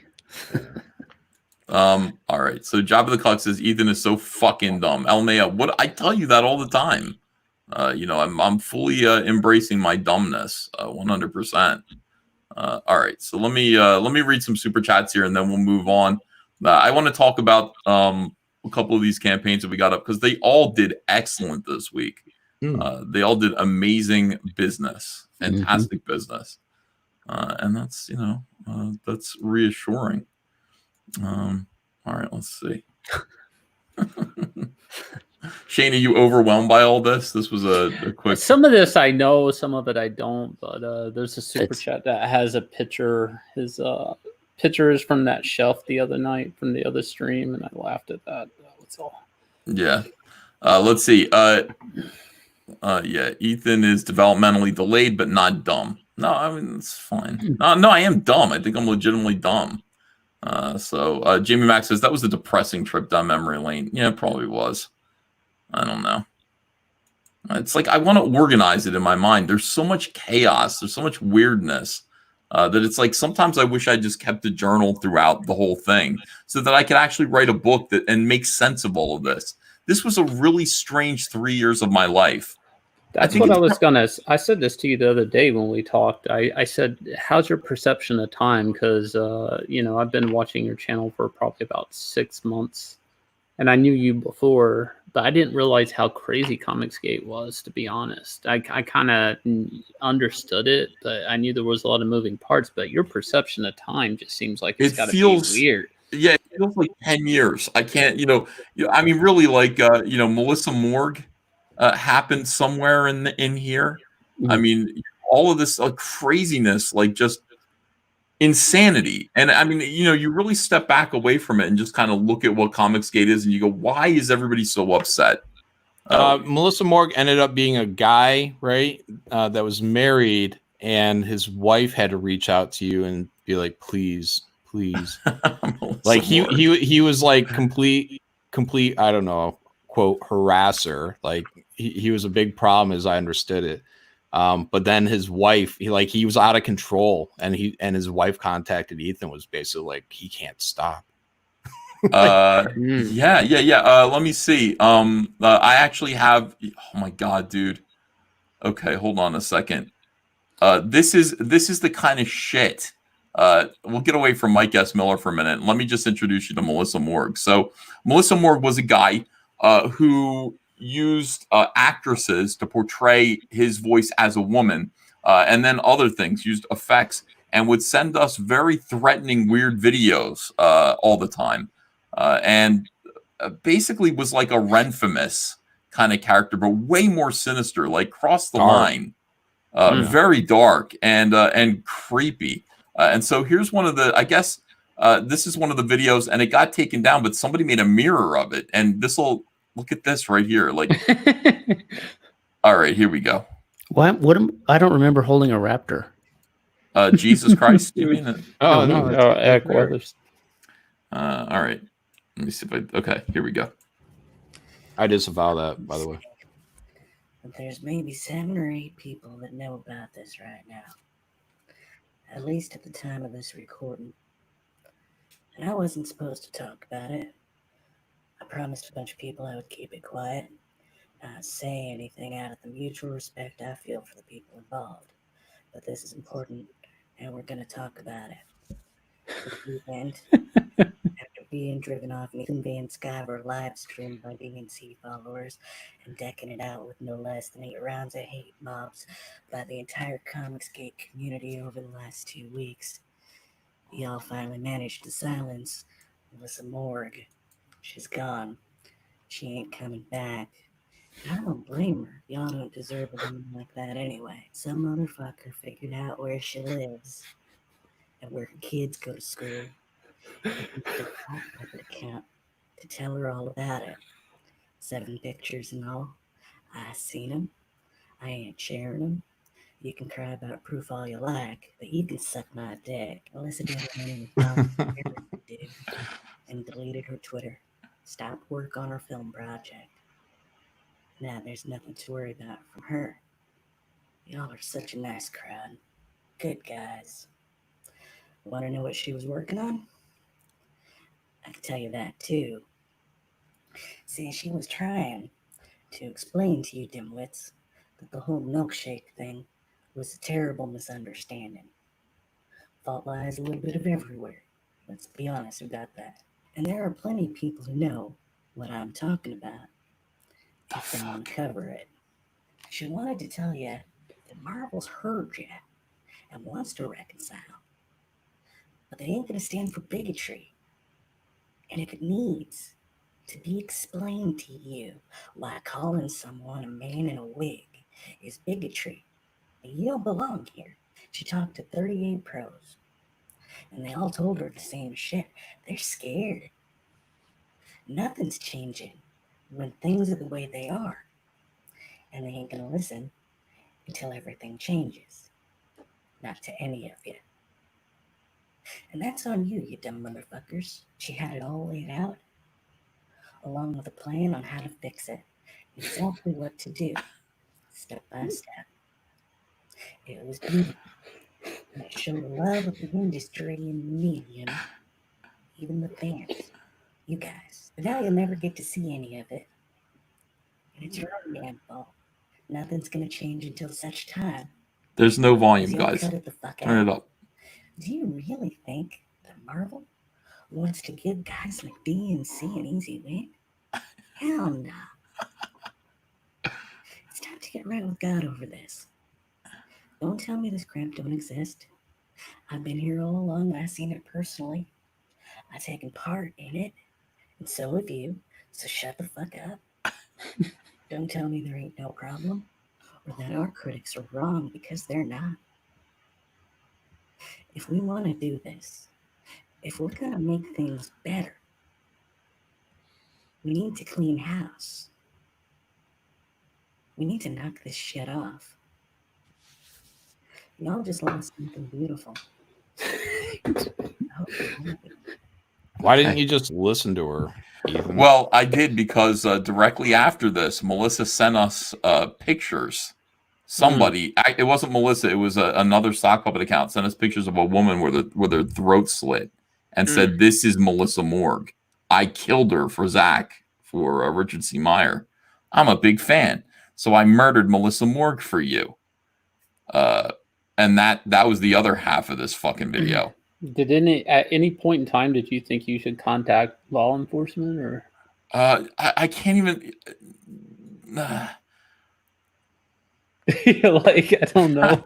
It's internet shit. You know, it's almost like, you know, it's like. No, I mean, for your own safe being, though. I mean, yeah. I mean, like, that's almost like. And the thing about it is to your throat. Yeah, but the weird thing about this is this kind of psychosis whipped around us like a whirlwind. It was like a hurricane for 2 years, and this kind of stuff is still going on. There are still people who say weird stuff like this, but you know, they were acting like these anti-comic skaters were acting as though Zach's criticism videos were cause for, like, somebody was going to get hurt over them. And Zach, I remember videos that Zach was making where you would just see Zach holding his camera and you'd see him running through the streets in New York. Like, listen to me, everyone. I just got word about some doxing. And, okay, if you are following me, unfollow me. If you are a pro, unfollow me on Twitter, on all my social media, because they're coming for you. It was goddamn insanity, absolute insanity all the time. But I mean, this, like I said, this all happened within the course of a year or 2 years. All that Vince, early stuff. Vince Hernandez, who's the I think still current editor at Aspen, he called Richard, myself, I think Brett. He called us extremists. So, I mean, you want to talk about things getting crazy? I mean, are you seriously, like, at the time, the worst I ever did was drew a comic. Richard was a critic, and Brett colored things, but he was a Trump guy. So Yeah, but didn't they like jump on Dogpile Richard around the time that he got like around 30,000 subs or something like that to his channel? It was like, it seemed like there was a number once he got the ear of that many people, like all the writers. I think I almost think they were on him before 30,000 subs, but I could be wrong. Yeah. Wow. I'm looking at this other video that I made, and by the way, I'm still working at. I didn't realize this. The other thing about this is I was working at DC Comics until like February of 2018, and I'm making videos here about Melissa Morgue in December of 2017. There's this video here. Despite this bizarre SJW threat video, we must forgive Melissa Morgue. This was right around the time that I think his wife reached out to me and said, help. Yeah, this guy Martin, it's just fucking absolutely insane. Look at this lunatic fraud, SJW fraud, Melissa Morgue grandstanding over harassing comic fans. Kindly rebutted. This is December 15th. So this is, I guess, 2017, the end of 2017, this was all going on. You should contact his wife to make sure she's still alive. Yeah, no, I haven't even thought about it.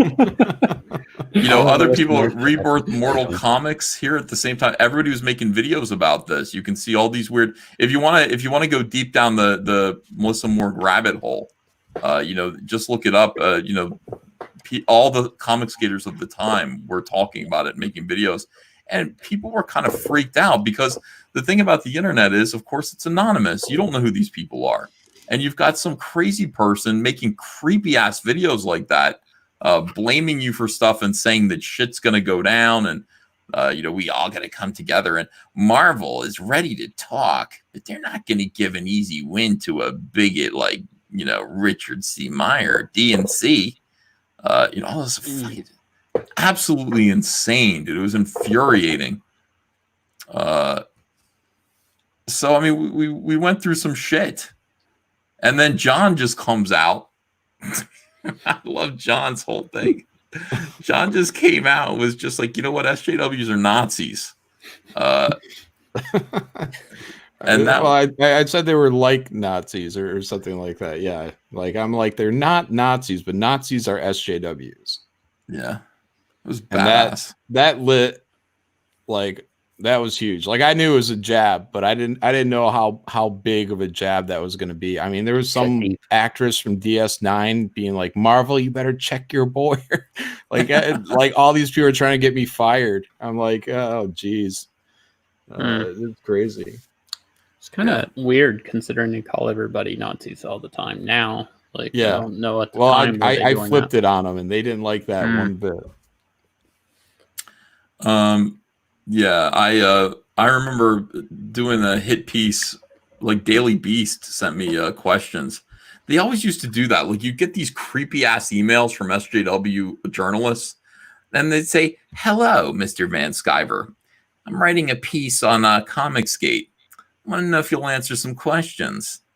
And you're like, fuck, just leave me alone. And the questions would be like, is it true that you told a comic book fan to kill himself? And you're like, Jesus Christ, And so it'd be like 10 questions from some heinous, odious, SJW. And they would come in all the time, and you would have to decide, like, do I feel up to another hit piece? Like, do I feel like answering these questions, or do I just ignore and then have them say whatever they want to say and say Ethan declined to comment?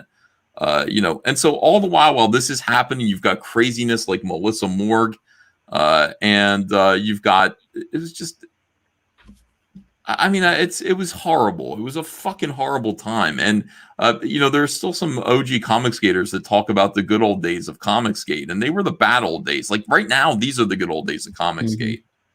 We kind of won, and all these people have kind of left us alone. They've fucked off. They're all eating cat food. The entire industry has collapsed. But I mean, there were 2 solid years of absolute hell. And you want to know where Zach is? Zach can't take anymore. Zach just can't fucking take any more of the mental illness. He's just like, look, I can't do it.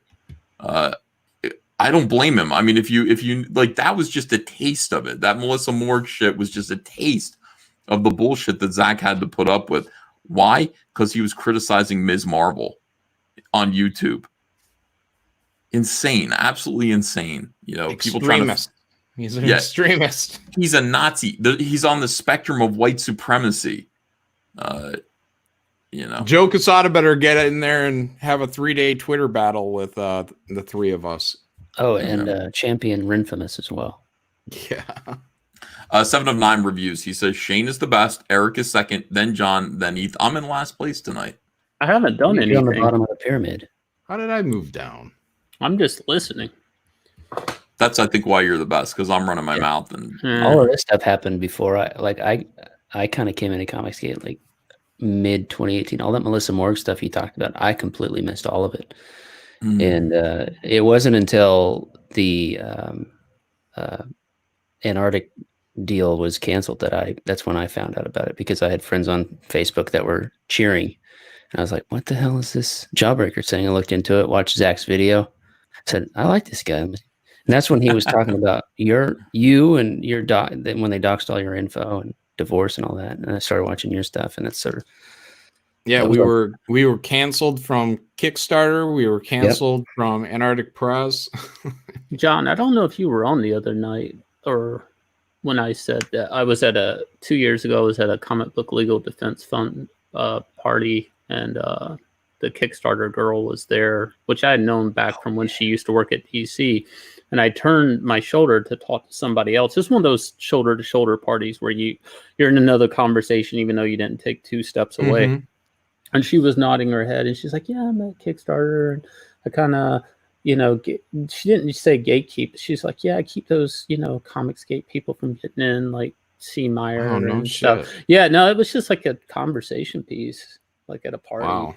For her, like she didn't say it to a bragging point. Yeah, I mean, cost my company hundreds of thousands of dollars. Yeah, I mean, it's funny now. I mean, at the moment, I was like, oh shit, people are doing stuff on that level with this, like, because I think that was the first time I ever heard a working pro in a public setting actually just up and say something that ballsy about you guys or CG or affecting work. I mean, people always affect people without openly. They don't wear it on their sleeve like that, and to hear it as a talking point was just super weird. Yeah. It's because it's political, just it for them. It's very much like culture war. So, yeah.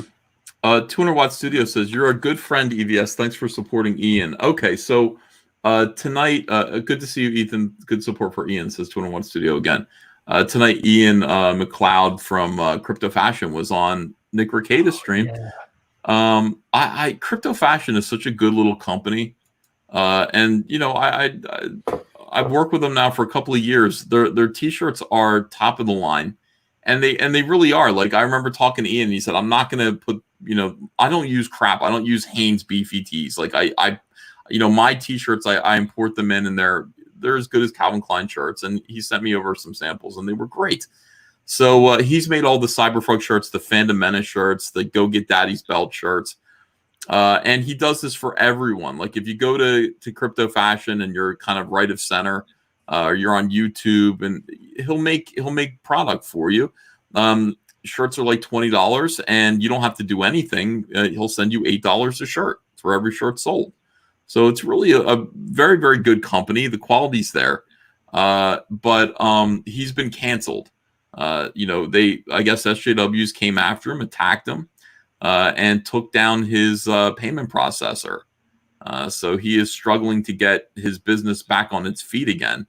and he's got a GoFundMe. Jesus.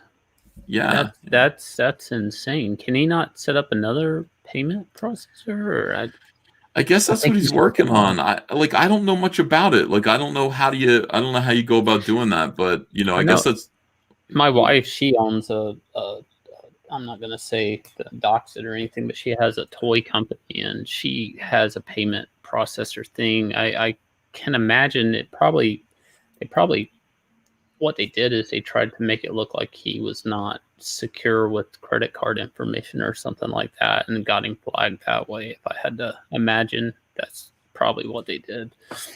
Yeah, so I don't know too much about it. I feel sick about all this stuff. There are people being canceled left and right, and it's just it's awful. So I donated to his GoFundMe, and these guys have done a lot for my family, so I wanted to give him a substantial donation. You guys can too if you want to. Matt G, thanks for the sticker. Traveler, thanks for joining the channel. You are going to get a Brothers trading card probably next week. Gelth Walker says Nick's stream just got yanked off the air, Ethan. Whoa. Did it really? What the hell is going on? Talking about election year. Talking about cancel culture, what is it about cutting somebody's livelihood? When did that become a thing? It's power. No, I know, but it's what is that, a dopamine hit? You get a little, but for how long? 2 minutes? Then you're right back to your shitty self until you walk in front of the mirror and it's oh, I'm a piece of shit. You can't take because you're canceling Nazis. Yeah. So why would you be a piece of shit? If you're a trophy. Yeah. These guys. Yeah, they use Inglorious Bastards and that whole bring me some Nazi scalps. As a way to make themselves feel like heroes over this. But it's a really good bit of terrorism. If you're afraid, even SJWs are afraid of each other, of being canceled, of having their livelihoods taken away. These really are the worst. Yeah, that was that line. That oath thing. Sorry.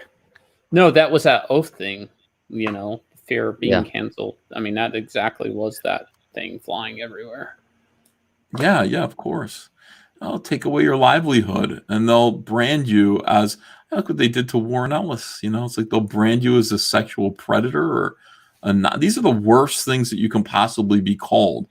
Calling me a Nazi was, I guess now it's kind of silly. Now I play with it. I have a picture of me doing duck face with Red Skull that I show people at a convention. Let me put that up now. Now it's funny, but at the time it was absolutely terrifying. It's here we go. There you go, SJWs. Sorry we took over the comic book industry. But they'll ruin your lives over this. The idea that Nazis exist and are among us, your friend could be a Nazi, is insane. That whole Kirby Museum thing you got into the other day, right? Somebody's like, oh, don't you know this is the Kirby Museum telling Ethan what Kirby would think? And I'm like, the fucking Met doesn't know what, so-and-so artist thinks of anything. They're the fucking museum, it's it didn't make any sense. Yeah. It's is that ran by his heirs at all? I don't think so.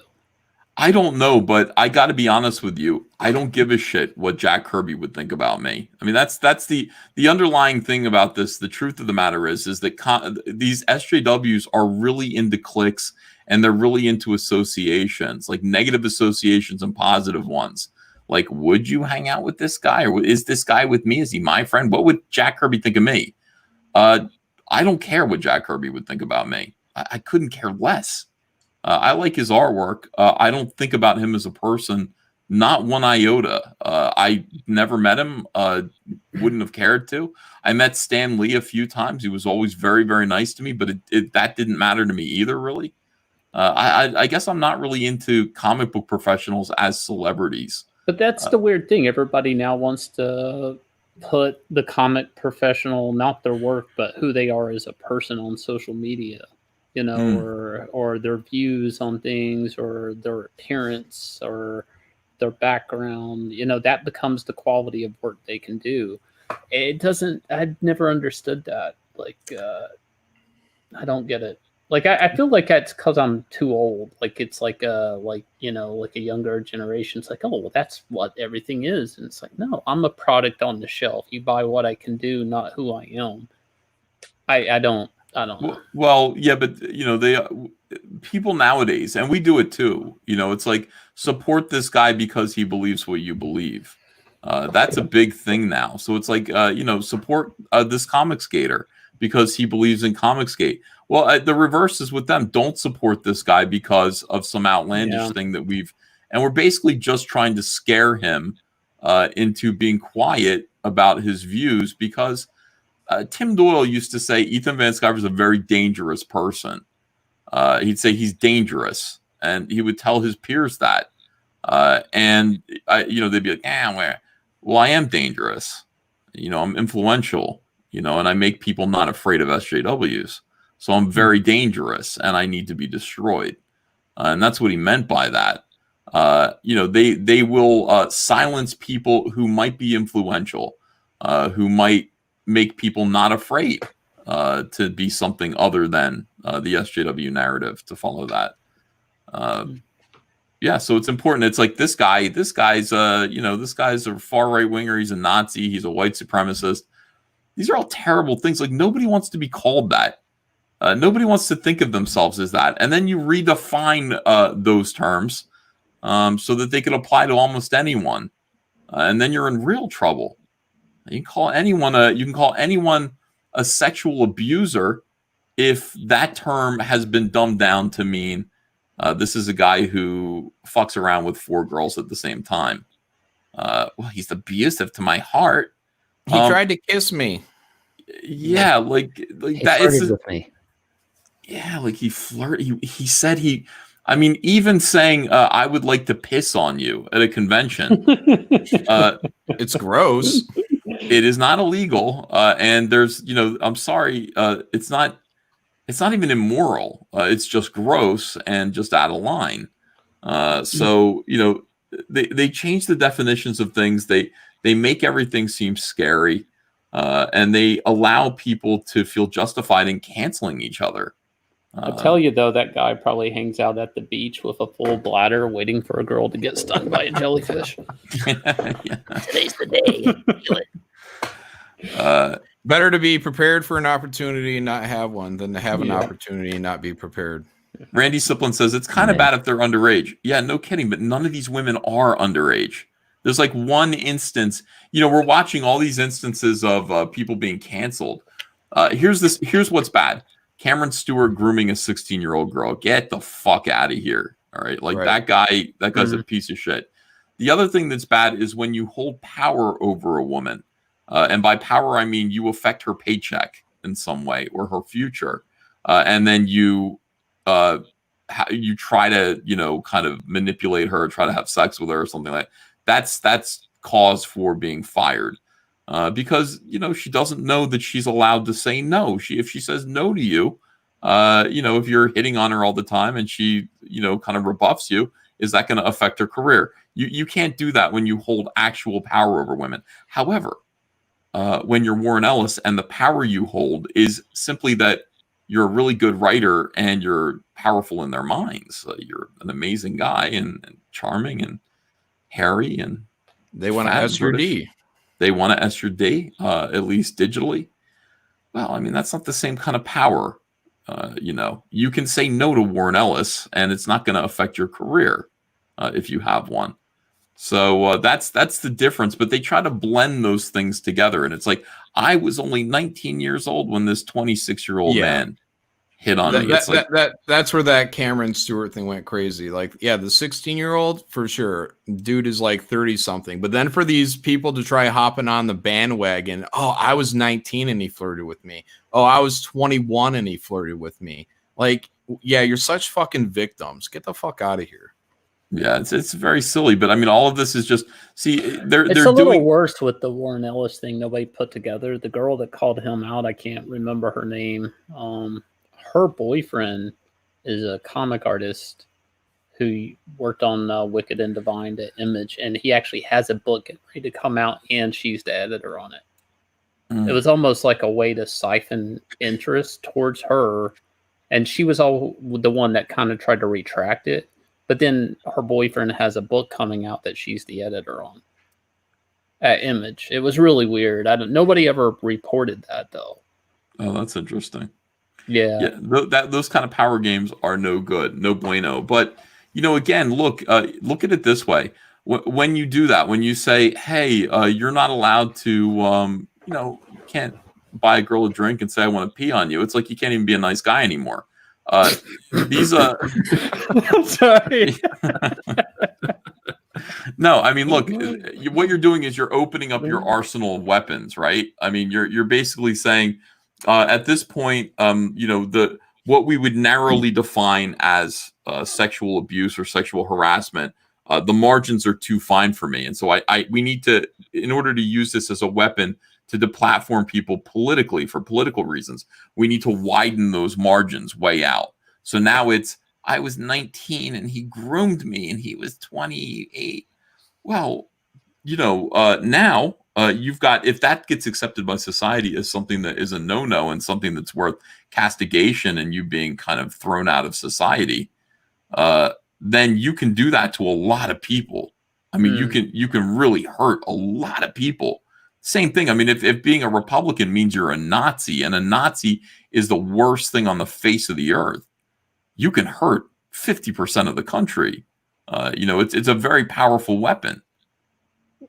It's also weird to punch that into numbers, because a 60-year-old could be married to a 40-year-old, but a 40-year-old take away 20. It's about development. Yeah, I know, but the brain development's what? They're saying your brain quits developing at what, 25 now, they say? Or is it 23? It's somewhere like early 20s. I'm just saying it's kind of, I don't know. This is a whole weird argument. It's real simple. If they're legal, they're legal. If they're not, they're not. Well, I don't care. I don't care if you're 90 years old. You want to date an 18-year-old? More power to you. It's fucking. How could you stand to even be at the same dinner table with an 18-year-old? But that's if you're gonna what do Ethan's, it, knock yourself out. Yeah. That's what Ethan's saying though. Is like, when you start skating past that and everybody's wanting to argue about it, it's like it's kind of like a non-argument, but it's an argument everybody's crucifying people for on the internet right now. It's like I don't get it. It's like it's upside down. It's all power. It's just all about gaining power over people, and that's what politics is. It's just power, seeking power. Do you think a lot of that still has to do with the election coming up? Yeah. Yes. Yeah. Yeah. Of course, whatever the results of the election are, there's going to be hell to pay. Like it's going to suck for about a year, because if Trump wins, then there's going to be another nervous breakdown, and there are going to be riots. Look, I mean, here's the thing: like all through 2016, 2017, leftists were soothing themselves, telling each other that they were going to get him out. Like he was only going to be president for a year. He wasn't going to finish his first term. And all this stuff, like that's how they were convinced he was a Russian puppet. We're going to prove it and get him removed from office. Didn't happen, but it helped them get through 4 years. Being faced with another 4 years, they're going to go absolutely insane. And if they win, they're going to start doling out punishments. And kind of it's going to be not. These are people who should not be trusted with power at all. So we're in for a rough couple of years, but I will say that right now all of this stuff that you're seeing is them basically loading their political weapons. They're going to get ready. They're canceling people now for things like this. They're destroying lives, and they're allowed now to. They've established that they will destroy your life if they if you groomed a young legal woman. They'll destroy your life if you just offend them. That's it. Yeah. I'm not a parent, but I couldn't imagine letting my kid have social media today. Like if I had anything they tweet, like even if they're a minor, could affect them 20 years prior, or I mean not prior, but further down the road. Like, can you imagine it can ruin? It's just so weird. Everything's documented. Everything can be held against you, even if you are just a dumb kid. Cancel culture and everything. Yeah, that's the internet. You know, it's funny. It's like, I guess when Twitter first started, like 2012, 11 and 12, I guess everybody was trying to tell like the edgiest jokes. Like that's what Twitter was for, being an edgelord. And so all those jokes are coming back now to haunt people. That's what I'm saying. Like, that's insane. Like, can you what imagine if today? your MySpace post come back to haunt you? Like, if something weird like that. I mean, I took down both of my old Facebook pages because they would be very incriminating. You know, it's like my old Facebook pages were just me every single day talking about Trump, talking about being a Republican. They were like, I was just as bad as any of these SJWs are about, you know, their politics. I was that bad. I was a base Republican. I was like fucking conservative politics nonstop, posting Drudge Report articles, trolling SJWs. That's what I did. You know, like Comicsgate was kind of a thing that was just like, maybe you shouldn't do that anymore. Maybe that scared away 50% of your customer base. And it was a little bit of a kind of an adjustment to not be so like politically charged all the time. That's what I wanted to do. I woke up in the morning, I read Ann Coulter, I watched Fox News. I was who Mike is now. I mean, you know, I was just about to say you were a regular Mike Escamilla. Yeah. So I get it. Like, I understand, but I stopped all that. Like, I just don't pay attention to politics anymore. I'm much happier. I'm far less angry. I'm more inclined to love people that disagree with me. And I think that's good. You know, I think that's probably healthier. And I think it sells more comic books. So, you know, Here. Yeah. All right, let me see what else is going on with the super chats here. Nick's stream got yanked off the air. Dorby says, I refunded Vestige 2, kiss my ass row. Yeah, there's a refund thing going on. I mentioned it at the beginning of the stream. I guess War Campaign's new stunt that they're inflicting on everybody is they're refunding campaigns, which was weird because this is something they said they would never do. They said it was beneath them to refund. Refunds were whatever they were. I got 47 refunds. No, you didn't. Yeah, but they all upgraded to get the new cover. So. Oh, good. Okay.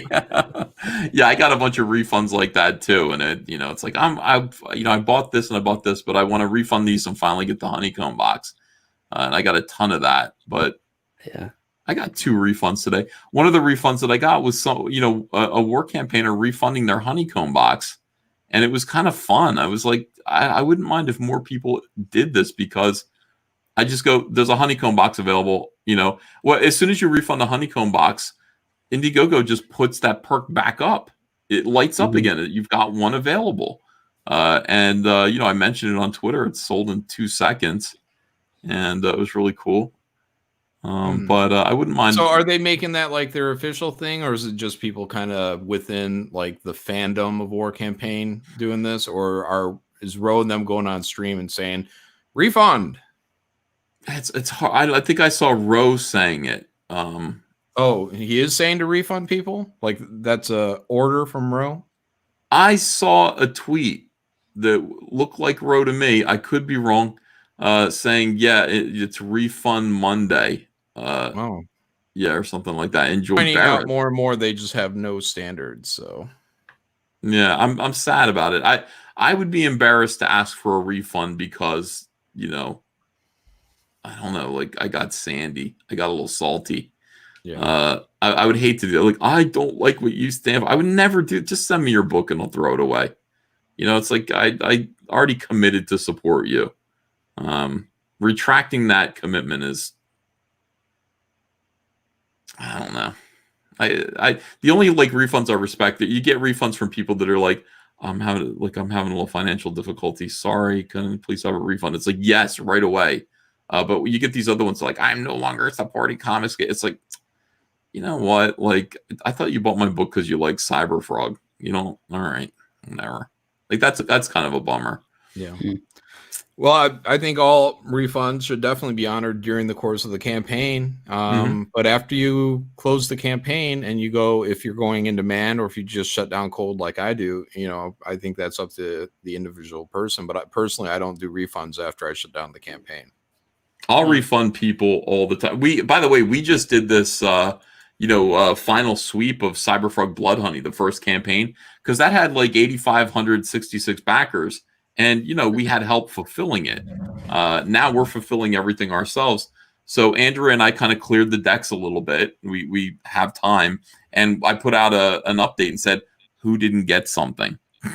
It's like, if you did not get something from this campaign, now is the time to tell us. And we shipped out a bunch of stuff. I think it feels good to kind of clean up and make sure that everybody got their perks. Somebody asked for a refund. They said, I didn't get mine. They were in a kind of strange country, and they said, I think I'd rather have a refund. We refund. Absolutely. Let's just make sure that everybody's happy and we can move on to Wreck Planet. It's hard to apply in every situation, but that old saying, the customer's always right. Customer isn't always right. No, I know. They're We've right seen that 3 times, and then you get to a 4th, and they're not right. Yeah, the customer's right if he's reasonable. That there are some things we've seen now at this point that the customer is not always right, and it's at this point, like, Comicsgate is a cool thing because it's a consumer movement where the creators respect the customers, and unfortunately, there are some customers who buy into campaigns, it seems to me, so that they have the right to abuse the creator. I'm one of your customers. Fuck you. I'm going to say whatever I want. I'm going to do this and that. I bought your book. Fuck you. You can't talk. That's not okay. That's not there. You don't have to take a beating because somebody backed your book. Respect should be reciprocated. You buy my book, you're a true customer. You have any kind of problem, I want to fix it for you. If I said something you don't like, you want to refund it, all right. But this whole thing about endless abuse and using I'm a customer as an excuse, that's not Comicsgate. That was never Comicsgate. And if this is the case, well, now you're like Mark Waid. Well, I honestly don't. I don't recall Comicsgaters abusing Mark Waid the way we've seen some war campaigners abusing Comicsgate creators. I don't recall that. And if that did happen, Mark Waid would have been right to call them dickheads and to block them. He would have been right to do so. But that just never happened because for the most part, Comicsgaters were polite and decent in their complaints and criticism and received hateful, bullshit back in return. That's why Comicsgate began. Could be wrong. John, am I wrong? No. I don't think so. Look, memes can be funny, but you can also be crossing certain lines for certain people. Some people can't take it like we can take it. So, I'm sure you could probably point to a meme or two that probably went Mark Waid's way where he wasn't too happy with it. But I could point to memes as well that can go other people's way and they're not too happy with it. So I don't think Waid or anybody like that was getting unfair treatment. Now, if you start going to the point and doing the tactics of what Roe and Man of Sex were doing, then I think that's well far beyond the line.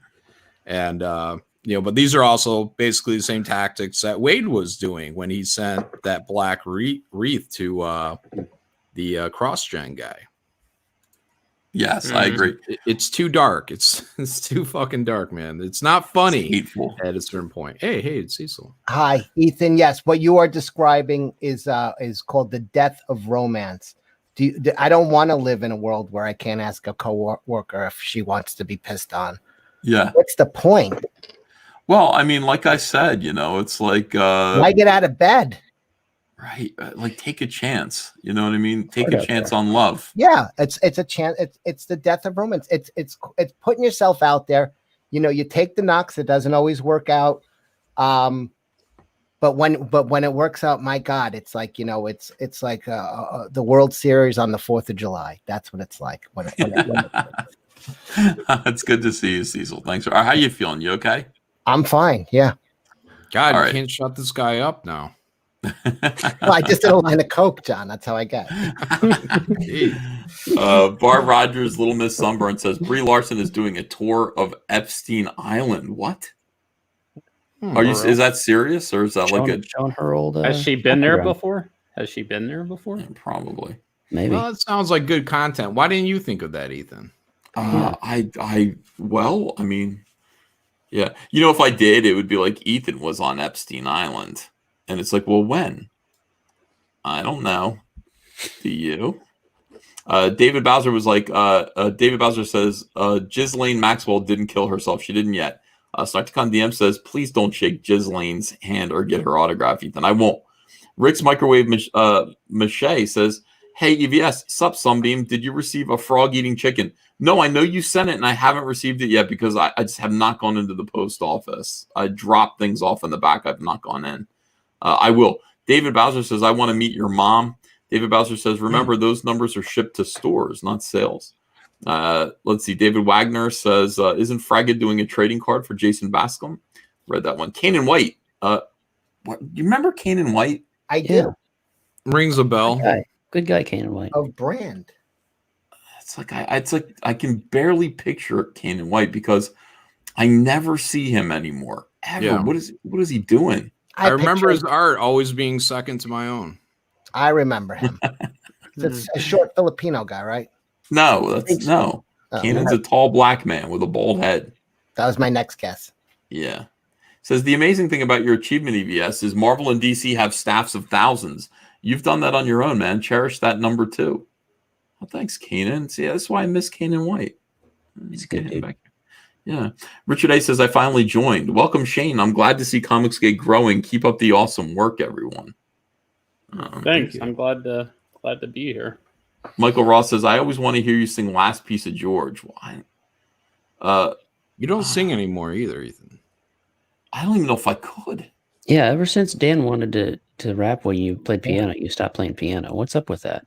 No, I haven't done a piano stream in an awful long time. And you know what? It's because not Dan Fraga, your boy Zach. He made fun of me, and I was like, You don't sing me love songs. Nah, he roasted the hell out of me. He said, you don't bring me flowers. Is this a musical? More. Yeah. It made it like I think, oh, Zach thinks I'm terrible. I shouldn't be playing piano. And so my piano has a thick layer of dust on it back there. You know. Oh, jeez. Everybody. So next time you're in one of Zach's videos, please remember to go in the comment section and give him, drop him a thank you. Cecil almost got me to watch Hamilton. No, really? Oh, do it. You'll love it. I thought about it. I'm like, should Let's I watch do Hamilton? it. You're paying for all that, Disney Plus. It's inspired. It's very patriotic. The way I figure it is, Cecil's terrible on recommendations, and if it is a terrible movie, I can just, go to town on it. I can laugh at Cecil for years to come. Well, I'm going to watch it, Cecil. Thank you. I'm not going to watch it. If it's good, that's going to suck. If it's good, it'll make you gay. And Yes, that's the problem. That'll be fun too. I'm excited to meet the new gayer John Mellon. I'll be rapping. I'm going to watch it with the wife on our anniversary, which is the day Battlebrick Road ends. I'm like, how can this movie be so important to Zach? Because it's a life where a guy was just trying to get everything he could done. He packed a lot into his years. Yeah, but would you rather watch Hamilton or Midsummer? Oh, Hamilton's better than Midsummer. You like rap, don't you? Hate it. Matter of fact. Yeah. Then you'll love it. I would rather watch The Founder again. The Founder is my hero. I don't, that guy was a real founder. He founded McDonald's. I was thinking L. Ron Hubbard, but yeah, no, The Founder's great. Yeah, that guy. Oh, I didn't even think about L. Ron Hubbard. You think what's his name? Ray Ray Kroc. Yeah, is a greater founder than the founders of this country? Yes. Big Mac. He never saw a great idea and that is the ultimate fat guy answer that you just gave. Cecil. Yes. He was never a slave owner, was he?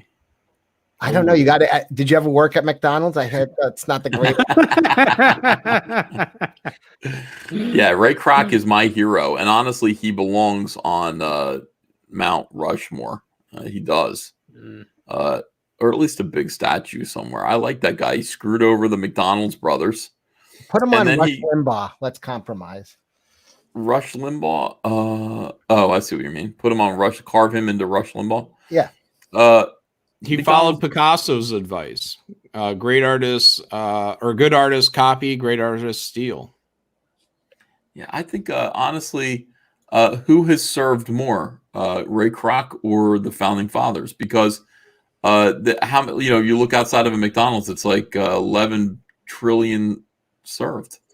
Right, and how many people were in the United States back then? Like almost none, because almost none. The British killed them all. I'm not sure those numbers are right. I don't think so. You don't think that's right? My history a little skewed. No, it was the British and the Indians that killed them all. There was there was like 15 to 30 guys, but they all signed that paper. Yeah. What paper? A Declaration of Independence. Oh yeah. And that jerk John Hancock. Fucking always, there's always one guy in the crowd. Watch what I'm going to go on that guy. These guys all think they're so great, Egos. These guys are narcissists. Lately is what it's I think. About time someone knocked them down a peg. What you're saying is you're supporting all these statues being ripped down because they've had it too good for too long. I'm just saying, they're egotists, they're sociopaths, and fucking sick of them. Like they're not as good as they think they are. Where's your statue? There's no Ray Kroc. Where's your parade, Ethan? Where's my parade? My ticker tape parade. There's a Ray Kroc statue on every corner. There is. It's Ronald McDonald. Yeah. On every corner, though, I don't think and they're not burning that down. They're burning down Wendy's. They're not burning down Ray Kroc. What do you like better? Do you like Wendy's or McDonald's better? And then Burger King. Factor that in. I don't. Do you guys have Freddy's? Yeah, we have Fridays. No Freddy's. Okay, it's national. It may not be all over everywhere yet, but I have a Freddy's. It's pretty killer. Yeah, Freddy's is amazing. Well, but nobody has those. So everybody has Wendy's, Burger King, McDonald's, and those are the cheap, greasy burgers that you can get in airports. So I would say, you see a Wendy's, a Burger King, and a McDonald's, and where are you going? Burger King. I would say Burger King, but if I wanted fries, see, that's where they get you. It's like you want fries from one, but the burger from another. Burger King's fries are excrement. Mm-hmm. Yeah. They're awful. I don't understand why they cannot make French fries. Yeah, but they have good burgers. Yeah. Whoppers are good. McDonald's burgers, they just seem and look kind of dry. It's just like dry grease on like McDonald's. Yeah. Well, okay. I did work at McDonald's. Have you had a Baconator? Anybody have a Baconator? No. That's what I'm saying. I did once. Baconator is pretty damn good. I mean, you feel awful, like you're like suicidal afterwards. No, you're not kidding. Like Andrea never goes to Wendy's. She's never been, and I was like, no, you really should. And so we went to Wendy's. We just wanted like greasy burgers one day, and I got 2 double Baconators and brought them home. Holy shit. And she was like, that was going to be our lunch. And she bit into it and was like, this is heaven. Like, this is really good. And then afterwards, she wanted to kill me. She was like, what did you do to me? It's like I've eaten broken glass. Like she's like dying, rolling around on the floor over having eaten a Baconator. So it's your stomach is fine though, right? Yeah, I'm like a mule. I'm just like, I did eat broken glass and I'm fine. It was too rich for her. She hasn't had like that much fat thrown into her stomach in like that short amount of time. Well, Ethan started her out on the double. I mean, that's why they break it down in tiers. You gotta climb to that. You don't want to. Why would you get a single Baconator? You want 2 patties and you want 3 layers of bacon and lots of cheese. Like that's what a Baconator is. I'm glad Frego's not here. Frego would totally agree. Yeah. Yeah. Good. By the way, I just sold another Citizen of Oz tier, and that made my night. Yes. Chick-fil-A is good too. Oh, Chick-fil-A, I'll eat 4 times a week. Yeah. I mean, I really will. I love chicken so much. It's my favorite food. That's why Cyberfrog likes chicken. Aren't they super friendly? Like, they're just so friendly to you. They're Like, all Christian. They really are. Yeah. And they really kicked ass in this shutdown. I've only been to Chick-fil-A a couple times. I wasn't like overwhelmed by it. Like, gotta get it's this okay. place. It's addictive. You know what it is? They put sugar in the batter for the chicken breading. Like, you taste it and you go, I taste sugar in this. And it's highly addictive. Kentucky Fried Chicken doesn't have any of that. It's just pure salt. But Chick-fil-A uses sugar. And if you eat there a few times, you will crave it. It's great. Like, it's just the randomness of a Chick-fil-A sandwich is what I like the best. You know, if you buy a shitty McDonald's chicken sandwich, you know it's the same processed patty. But you could get lucky with the Chick-fil-A sandwich. It could be a thicker cut of chicken breast. Sometimes you get a skinny one that's kind of disappointing because it's just a real chicken breast. They just fillet the breast and then throw it in batter. Phenomenal. And Very the breakfast simple. is good too. You guys have Culver's? No, but my in-laws do, so I've eaten there. Yeah. Yeah, Culver's. Like, their burgers are made after you order them. It's you have to actually wait, and they put a little number on your car, and I love it. I love them. Five Guys is pretty good. I've always, you know what? We saw a picture of Five Guys one time on this show because we were making fun of my cousin Zoe Quinn, and so we saw a picture of it, and it was like, I think we're going to Five Guys Burgers. So Hunter and I drove out there. We got it. It was okay. It's just okay. It's not great. It's not like I like it. I just think their meat doesn't have much flavor to it. It's good though because it's customizable. Now their fries, then if you get the large, they fill an entire paper bag with fries. they're not joking. All you need are the fries. Like, Yeah, that's enough. but the best thing to do is the next day, if you didn't eat them all, like John would, the next day you throw them in the oven at like 275 for like 5 minutes, and they get all crispy, and they're just the best thing ever. Really? I mean, reheated fries are the worst thing imaginable. But I'm telling you, these, because they're cooked in peanut oil, they like don't die. They turn into just these fantastic morsels. There's a place in Brea, California, and Dan Fraga will vouch for this. It's called The Hat, and they make delicious burgers. And their specialty burger is a pastrami burger. My wife, when she ate meat, used to get that all the time. Delicious. And they give you fries, but like you order a small fry, they'll give them to you in like a paper lunch bag. They'll fill that up, and then they'll take like a little McDonald's paper sleeve and they'll drop one in there. It's like in your face. Sonic is overrated. Sonic, everybody wants to go to Sonic because they like the way it looks. But Sonic's garbage. I mean, it really is bad food. Just go to Sonic for ice cream. That's about it. Yeah. Whataburger is great. I haven't had that yet. We don't have that around me. Whataburger is almost as good as In-N-Out Burger. I just had Jack in the Box for the first time when I was on vacation. Oh, shit. That's good too. Yeah. John made me think of Pulp Fiction because he was like when my wife became a vegetarian, I thought about Samuel L. Jackson's character talking. He takes a bite of the burger before he kills the guy. Yeah. I was thinking about Uma Thurman this morning because I'll never get over how close. I lived in Phoenicia, New York for like a year and a half, and nice. Right down the street. It's in the mountains. It's known for tubing, for whitewater tubing. But right down the street was a pancake place called Grandma's Pancakes or something like that. And it was just, they made the biggest, thickest blueberry pancakes you could imagine. It was unreal food. It was so good. And it was famous. And Uma Thurman and Ethan Hawke used to come there almost every morning. So I'd go down there and get some pancakes with Uma Thurman and Ethan Hawke. And I was just thinking, I always talk about this. Uma Thurman had a broken arm, which made me sad. But I watched Ethan Hawke. Ethan Hawke took their infant baby outside and changed its diaper on this filthy bench. And I was just like, that baby is like 20 now. They changed a 20-year-old baby's diaper? Yeah, my friend's parents lived in Phoenicia, and I was out there a couple times, and I met a comic book letterer and his wife. I think their names are Jack Morelli and Christy Shield. Lived down their little mountain. But I remember a big kaleidoscope. Like there's some big kaleidoscope thing not too far from there, and Woodstock is right around there too.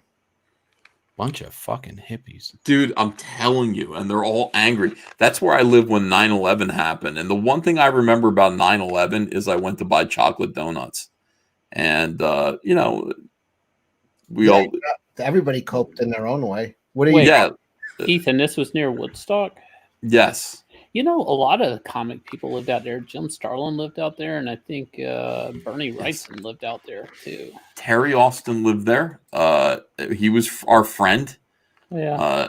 Terry was a bachelor. I guess he still is. And he used to call us for help all the time. And the one thing I remember is Terry Austin. First of all, I told this story before. I'll tell it again. But Terry Austin never sold any of his artwork.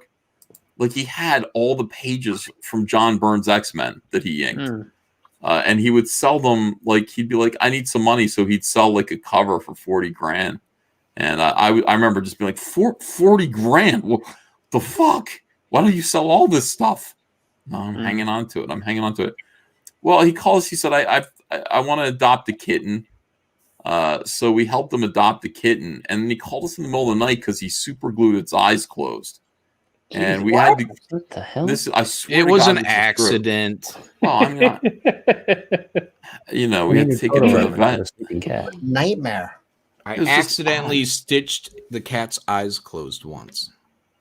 Yeah, we didn't. I was like, what the fuck? It was late at night. He was panicking. I had to go over there and fix that. I'm guessing the cat was supposed to get drops, and he puts crazy glue in. That might have happened. That might have been it. Yeah. Might have just been a gag.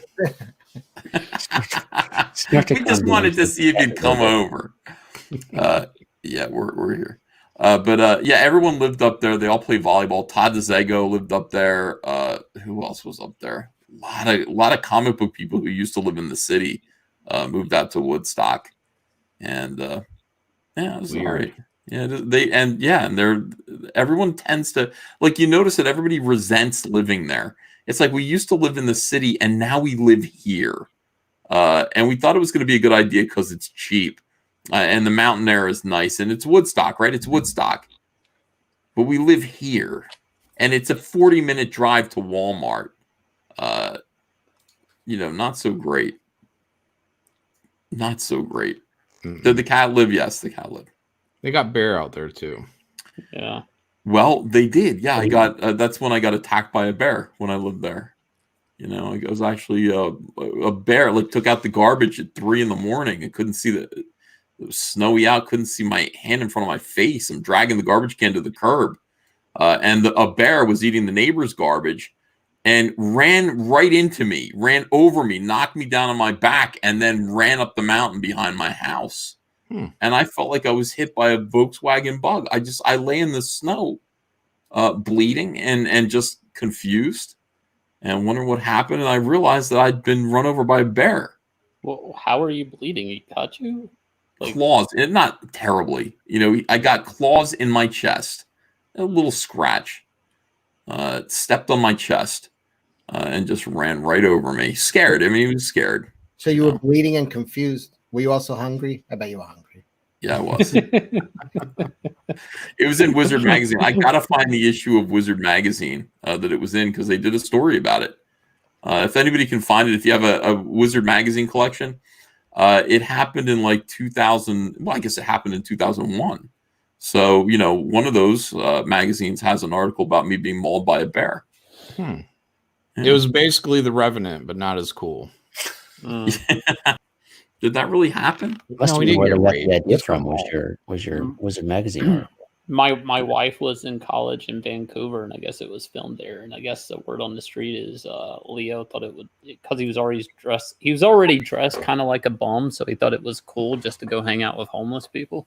And they did articles on him. Like it was just like Leo kind of like bummed out hanging out with homeless people. And they didn't know he was Leo. I don't know. It just seemed kind of like, why are you trolling homeless people? They'll never get to see the movie. Like, what are you doing? All right, let me see here. Let me read some more super chats. Okay, no. Mike S. Miller's next project is Kumquat King, says Apex Thomas. Yeah, there's a question about like what Mike's secret project is. See, that might actually sell. I think it would. It would. Yeah, but see, it would sell because you guys made fun of him. See, it's kind of like I don't know if you guys see the parasitic relationship thing going on here or not. Parasitic or symbiotic? I mean, which one? I think it's symbiotic. Yeah, well, it's just like that. Like that was made to be a jab at me, and then I put it on a T-shirt. And I made a lot of money for it. 100%. Yeah, you got to judo. You got to judo throw this stuff. I still think "fuck bitches make money" T-shirt would really sell, Ethan. Oh, dude, I'm on it right now. Like that seems like it will be like somebody in Walmart, like one of those horrible pictures you see of people in Walmart, in a moo that says "fuck bitches make money." I didn't come up with it. I mean, it's like I think it's kind of a hip hop slogan. I would put Comicsgate, our oath, fuck bitches make money. Yeah, since we're allowed to take stuff from other people and put on a T-shirt, I'm gonna do a Cyberfrog shirt. Actually, no, I wouldn't let you do that. You could do it if you wanted to. Yeah, then make it a comic book cover and a big poster and. Oh, of course, it'd be a matching poster. I'm not stupid. Yeah. Oh God, well, I don't know if I like this idea. All right, let me see. But anyway, we're gonna find out because they said somebody in Mike's Discord said when Ethan finds out what your new project's gonna be, his eyeballs are gonna turn inside out or something like that. You think it's gonna be a Cyberfrog parody? It's been done. I mean, I hope not. And the reason why I hope not that it's something that dumb is because I think he is trying to make money. Ninja Turtles. Oh, if it's Ninja Turtles, I'll be legitimately jealous. Right. What else could it be that, like, John, what could Mike's project be that you would be like, oh, like you'd be jealous of it? I don't know. Because I keep trying to put it through Mike's mind, and Mike is, it's going to be like some Ben Shapiro thing or something with Jordan Peterson. Like, oh, that's really going to get Ethan pissed. Oh, that's what it is. That is exactly what it is. Mike took the Jordan Peterson job for the Jordan Peterson sequel. John, if you're right, damn. That is exactly what it is. It's funny. Jordan Peterson asked me to do it. I said I couldn't do it. You're like Batman, world's greatest detective. And I just said, there's got to be somebody around here. I'll do it for you. I can't do it. So he put the call out, and I'll bet you anything Mike took the job. That's exactly what it is. Yeah, Mike probably fired off that email right when he heard that you were not interested. Mike's rules of life. Yeah, 12 rules for crowdfunding. Okay, well wow. You are right. That is the only thing it could be.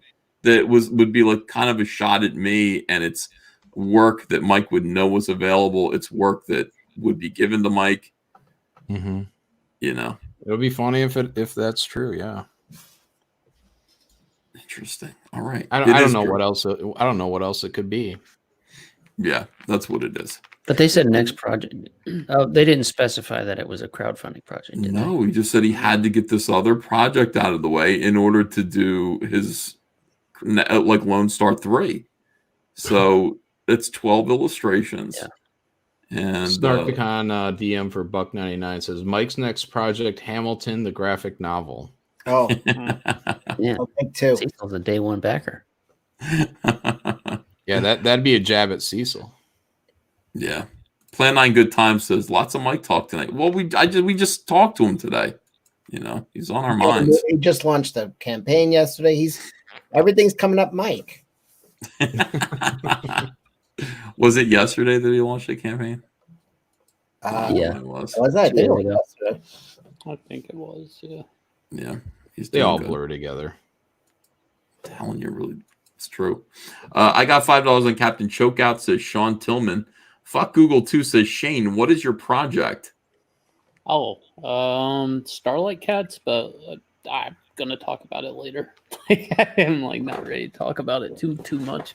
So his project is called Starlight Cats. That's all you need to know right now. You can't talk about it now. It's highly personal. It was about a very it was a traumatic period in his life. So It has nothing to do with Mike. It has nothing why to do can't with you Mike. talk about it? Don't because Because it has nothing to do with Mike, and we're talking about Mike.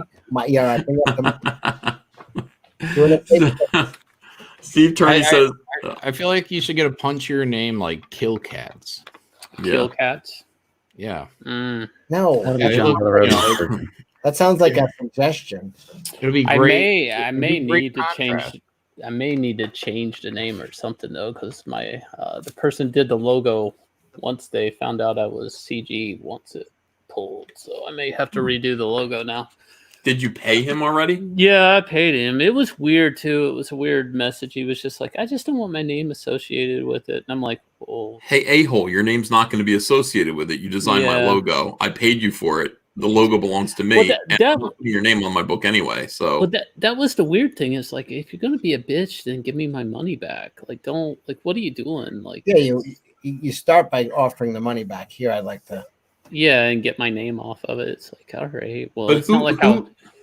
I don't want to say their name. That's the I'm going to respect his wishes on that. I just thought it was just weird. Like, it's like if you're going to come up with principles, then give me my money back. Like, don't come at me with principles or what you perceive as principles. Yeah, like, right. Exactly. Return I my money. I got a good name for your book. Just call it Faster Kitty Cat Kill Kill Kill. I like it. Or Murder Cats. I mean. No, there's a Kickstarter book called Die Kitty Die or something like that. So. See, look, take notes from these people. Cannibal Cats. Cannibal Cats.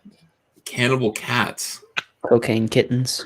Cocaine Kittens. That sounds like a snuff film from the 70s or something. Cocaine Kittens.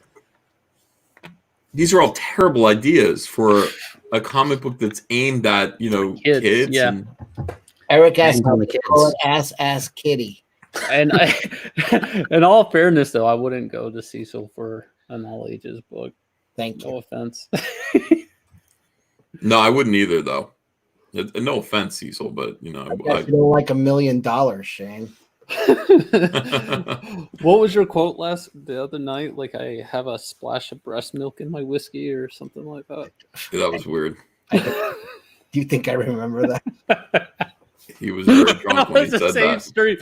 Yeah, that you fell out of a chair. Yeah. We got to find a name for this cat book. Let's think it over a little bit. All right. So Steve Turney says, I would buy the Trump comics if he didn't still owe me 3 Lone Star number 2s. I'm sure you'll get those soon. Blackberry Jim says, just got my copy of Super Harem plus swag. I did too. And I got more Graveyard Shift. How many times did I back Graveyard Shift?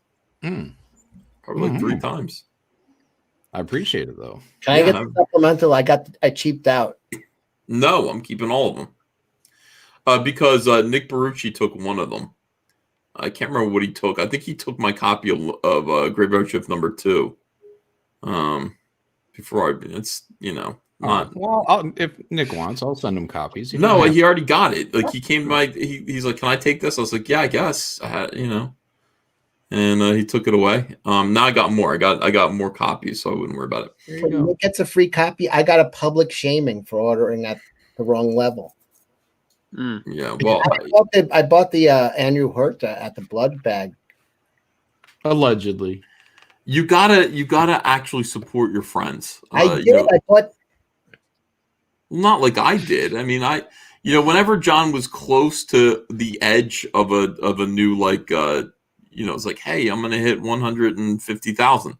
I was there to do it. I was there to push him over that edge. I wanted to be the one to do that, and I did it 3 or 4 times because I'm John's friend.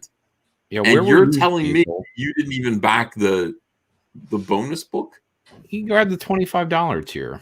But then on the second offering, I've got the highest tier. But you didn't know there would be a second offering. Where's my Fate stepped in? Yeah, Fate stepped in because Ethan overordered everything, and he has these things laying around there. He's lousy with them. Where's my parade? John, did I hear you right that your shipping was like $30K? Yeah, I think we'll be around 35 by the time it's all said and done. Yeah. Talking about the stuff you talked about previous in this live stream, like I could see somebody not managing things right being under real quick. Like if somebody just blew that money, like you could just end up not being able to fulfill. Well, the idea is that, you're raising this money to put it into production. And then, I mean, theoretically, if enough people conspire to refund, you could actually put yourself into a bad spot. Well, yeah, but here's the thing, Shane, when you get this money, put it in the bank, anticipate that, you count the number of backers you have, anticipate that it's going to be about $12, I would say, per backer. So multiply that times 12. And that's how much your shipping cost is going to be. It just reminds me, unrelated, of a story where my brother dated. He was dating these not so bright this girl, but her family wasn't so bright, and they won the lottery. And they, all the sisters had a crazy wedding where they put everybody up in suits and hotels and all this stuff, and then they bought new cars right away and everything. And then here come the IRS, and then they were like broke overnight, even though they just won the lottery. It just, I don't know, some of these numbers, and then put the money aside, take care of all your expenses, pay your taxes, and then if you're worried about the IRS, open an S corp, open a business account, put it. No. I'm not worried about me. It's just I'm saying the parallels between that and Mike Miller is what I'm saying. Like I don't know if like some of that maybe happened. I don't, Well, that is. I think Mike's financial troubles were long before crowdfunding. Yeah, yeah, that's why he's crowdfunding. First, you do when you got a campaign, it's over, and you get the money. You pay off your bookies. Get that. I like Mayfield Jukes. He just made up a word, crediculous. Crediculous. That's a great word. He just sent me a letter. Oh yeah, don't be crediculous. Don't overpromise. Oh, that's the worst. Yeah, like here's the other thing. Like, Zach really boiled it down. Zach's first Jawbreakers campaign was perfect. And the reason for it is that, it's like, okay, it's $25 for a 48-page book, $50 for that book and one other item. And that's really, that's it. That's the perfect situation for you. Other people and it's a trade paperback. It's going to have a spine. It'll be, 48 page. Other people they overpromise. They go, it's going to be a 300-page hardcover tome. And it's going to be $25. And, I'm going to hire other people to draw it. And then you raise $50,000, which is a lot of money, but you're in the hole. You can't produce the product for that much money. And even if you could, you can't ship it. It's too expensive.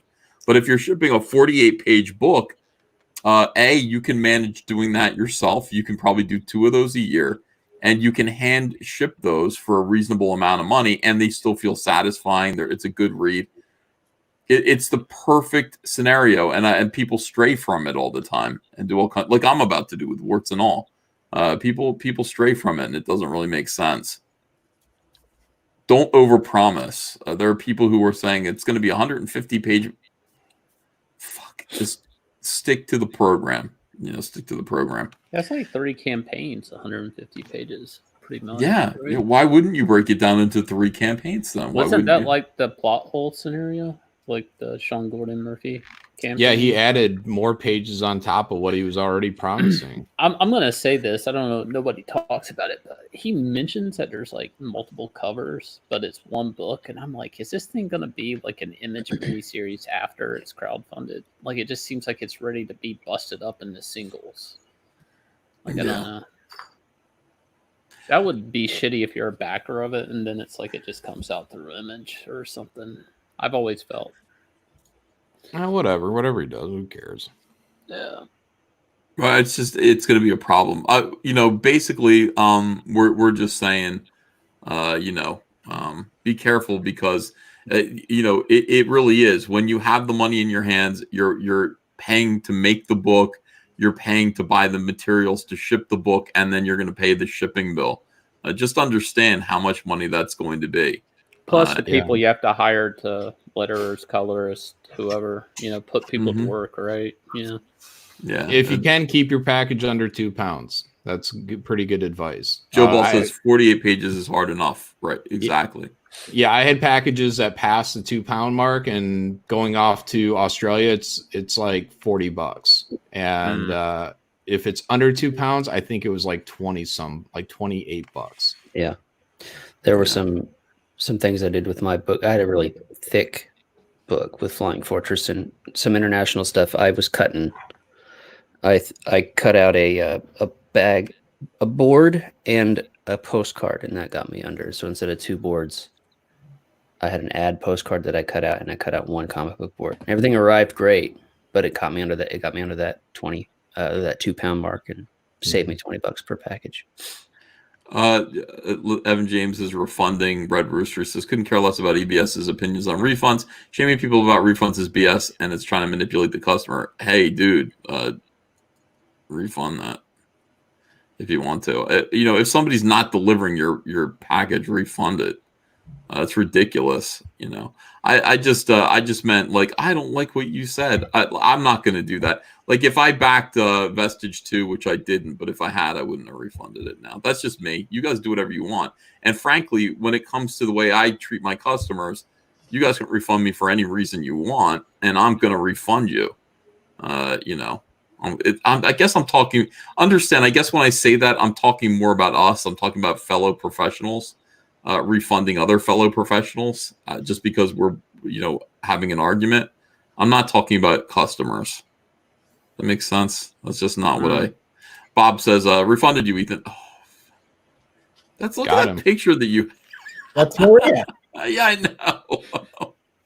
Bob, why would you put that as your picture? Looks like she could be in an Ed Wood movie. Yeah, she looks like Vampira. Defund Ethan. Yes, defund me. All right, here we go. I'm going to refund Cyberpunk because EVS refuses to believe aliens kill Kennedy. Yeah, that's as good a reason as any, honestly. All right, let me see. So I got my Super Harem 2. I haven't opened it yet, but it did come in a Ziploc bag, and I was very happy about that. Awesome. Yeah, I think that was cool. So good stuff came today. Let's see. Keep reading this stuff. EVS show some anime titties. Back Blade Devil, Ghosts of the Past by Raging Golden Eagle, says Black D Dragon. 200 Watt Studio says dance with your wife, Mike. Captain Chokeout says, I apologize for my outburst, Ethan. You have to understand, I'm not accustomed to weak men chatting big man talk to me and walking away unscathed. No, Captain Chokeout, nobody blames you for that. Captain Chokeout was like, I'm coming to the convention if I see any of these guys. Watermelon Platypus says the worst part of Melissa Morg was that Comic Pros backed it. Yeah, they loved it. It was so awful. It made me hate everybody. Rezakai says, stop scaring Shane with these videos, EVS. You're going to scare him off before he gets a project started. Oh, well. No, Shane didn't have to go through any of this, and he won't. The worst Shane's going to have to go through is people saying, you're associated with a hate group. And then he can go, no, I'm associated with Comicsgate. Fuck you. And that'll be it. Doing that today. Yeah. Bobolski says, I've had anxiety since Finatra's sketch track chill stream of recounting the hordes of horror. Finatra made a really good sketch. I'm going to listen to that whole thing.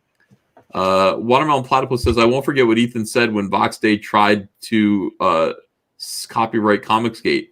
Those hit pieces belong to us. Washington Post called us shit.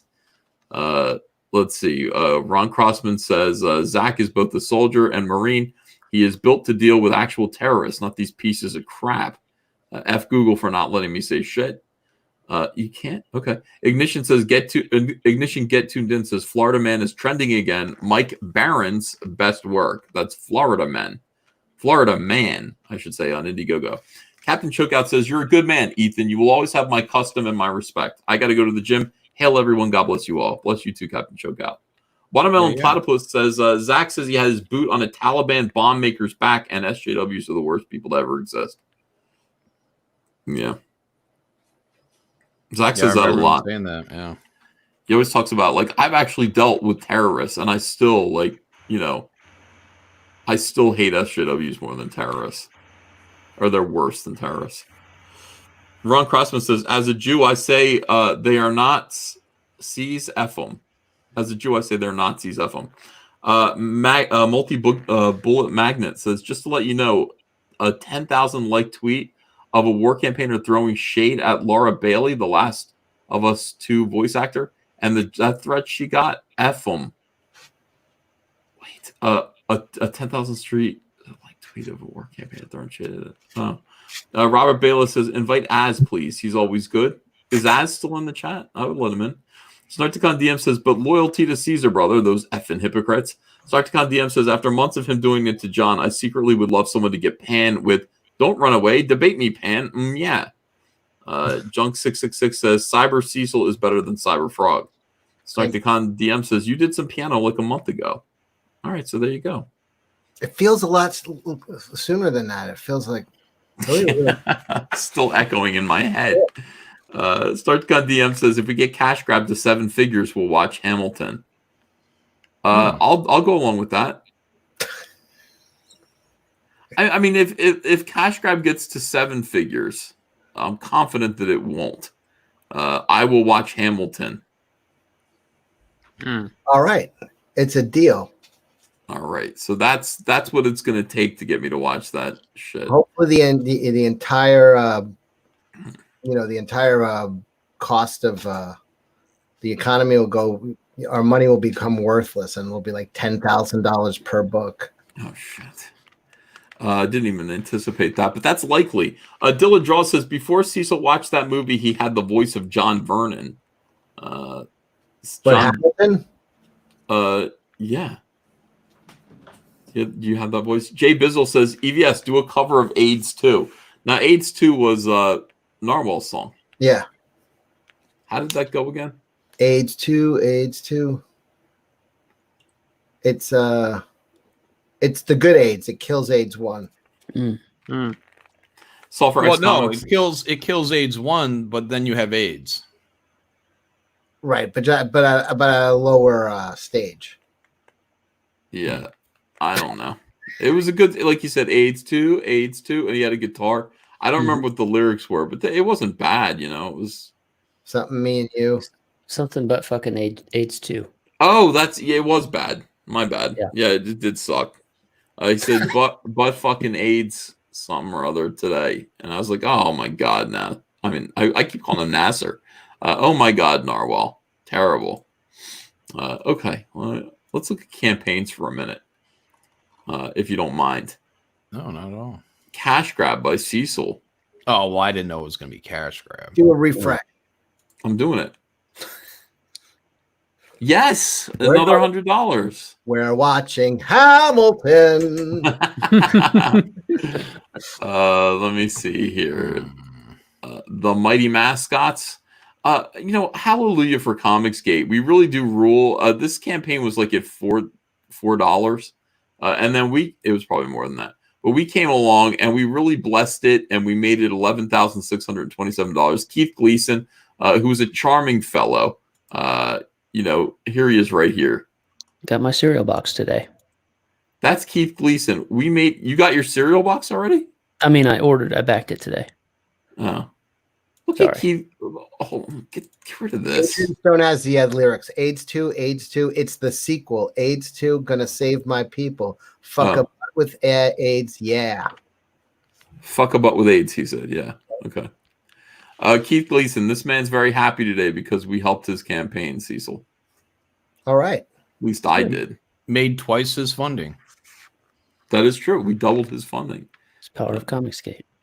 Starblades Volume 1. It's also drawing Cash Grab. But he is? Mm-hmm. That wasn't Donald DeLay. Oh, never mind. Oh, just because like the guy's a little chubby and bald, you think everyone's Donald DeLay? Yes. All right. All white people don't look alike, Cecil. Prove I'm wrong. Cecil has a type.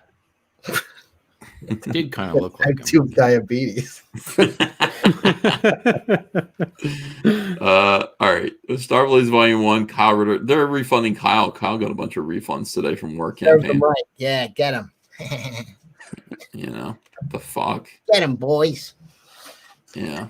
He's had it too good for too long. The Magnificent Seven by Mike S. Miller. 15,000. Refresh this. 15,000. Yeah, good. Well, he's what's the 300 backers, 350 backers? What do they get normally? Let's see. We got to set a boundary to see when he breaks it. It's going to be impressive. Like what do the anti-comic skater guys kind of get? It's like 350 or something like that. And then it kind of peters out. So we'll say 350 backers. I think that's where he's going to go. Yeah, but now he's going to use that as a goal and be like, so let him. Ethan said we couldn't get the 350. Yay! And then he won't. So what do you want? You think he will? Yeah, he will. He will get there. Okay, all right. Yeah, because if you got 100 people, they'll bat 3 times. I challenge you to get this to 350. So that Mike can move on to another 12 Rules for Life by Jordan B. Peterson and just knock the eyes out of my head. Do it for Eden and Evil E. Do it for Evil E, yeah. And Eden. I forgot about Eden. She needs her money back. Yeah. Oh shit, you're right. Hashtag pay Eden. Monster MD Von Klaus was meant to come on yesterday. I didn't get to see him, Miss Von Klaus, but we're promoting his book again. He's so close to 6 figures. I feel like dragging this one over the finish line. So if I can get Von Klaus in here, that's what we're gonna do. We're gonna push Monster MD and see what we can do. Stump by the great Nathan Rosario came in here for a second, said thank you to everyone, and back Stump, man. This guy's OG Comicsgate, I would say. Deep Well, the Caliber of Death. We got Mike Smurfy funded. Yay! Good. We got. How him did funded. he get Smurfy? I don't remember. Because he was Mike S. Murphy. Hmm. And it turned out like I think his middle name is S, like it begins with S. So we started calling him Smurfy. I like Smurfy better. If he just called himself Smurfy, he'd probably sell more comics. Because Michael Murphy is a boring name. It's boring. Yeah. It's an alias. Oh, you should just go by Smurfy. Like that's his whole name. Smurfy. Yeah. Just say my name's. Yeah, I'm Smurfy. We want to help Smurfy. Who doesn't want to help Smurfy? Hey, does Narwhal know him? He's up in Portland too, Murphy, right? Yeah. Is he or is it Portland, Maine? No, Oregon. Oregon? Okay. It's depressing. We should find out. Maybe they can hang out together. And make out. Yeah. Yeah. Oh, wait, no. Mike's married. Narwhal's in a rut. Deep Well, the Caliber of Death. Right there. So Battle Brick Road. Look at this. Yeah. Look at this. Fried gold. $56,595 with 1,050 backers. Sometimes, and not always, but sometimes a variant cover is very effective. I've figured that out.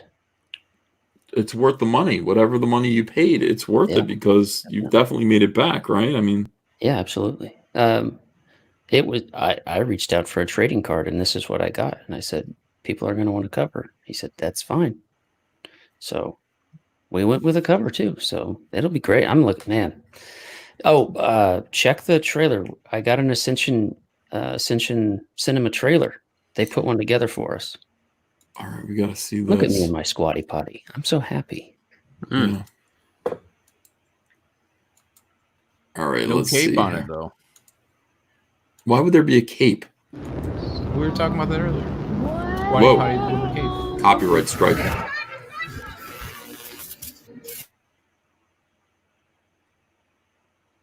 Oh my God, he's right. They got Whoa. him. Welcome to Oz. Tell me, how again did you find your way here?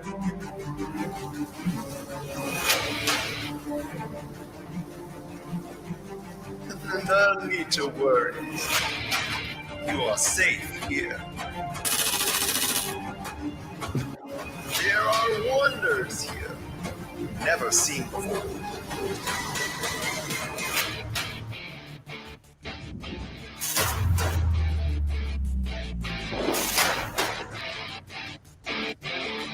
You thought you could escape me? We're gonna fix that typo.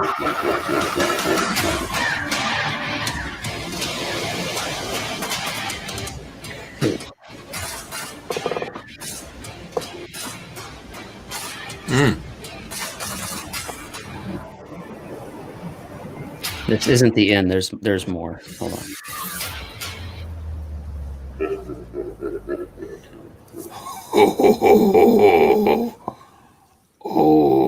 Thea Gale has grown up in a world brought to its knees by drought and monstrous dust storms. Now, a message from her long-lost father will set her on a path through an exotic land. Along with her trusty sidekick Toto, she must befriend a ragtag group of outcasts to endure the many challenges along the way. Battlebrick Road Operation Zephyr is a 52-page graphic novel in the first volume in a 4-part series. From artificial intelligence to genetic manipulation, Battlebrick Road brings an original and multi-layered story to the familiar backdrop of Oz. Back it today and help bring to life this apocalyptically fresh take on the classic American fairy tale. Only on Indiegogo. You thought you could escape me? Good And stuff. when the pages that he took them from the campaign down here, and when Farrah's coloring them right now, I've seen a couple of early drafts, and when those are updated, those will update the video as well with the colored pages. So Dorothy shooting her gun in the air was unintentionally funny. Why is it funny? Oh, when she was falling and she was just standing there. Then she standing shoot there, her gun up. Yeah. Like, what is she doing? Yeah. She's showing off. Aloha snack bar. Yeah. She's raising Allah. Yeah. What's your problem, John? It made me laugh. I saw it, I laughed. Okay. I didn't laugh at all. I went, oh, like that. That was my reaction to it. Quivered reaction. Oh, like that. Return of the Warrior, Billy Tucci.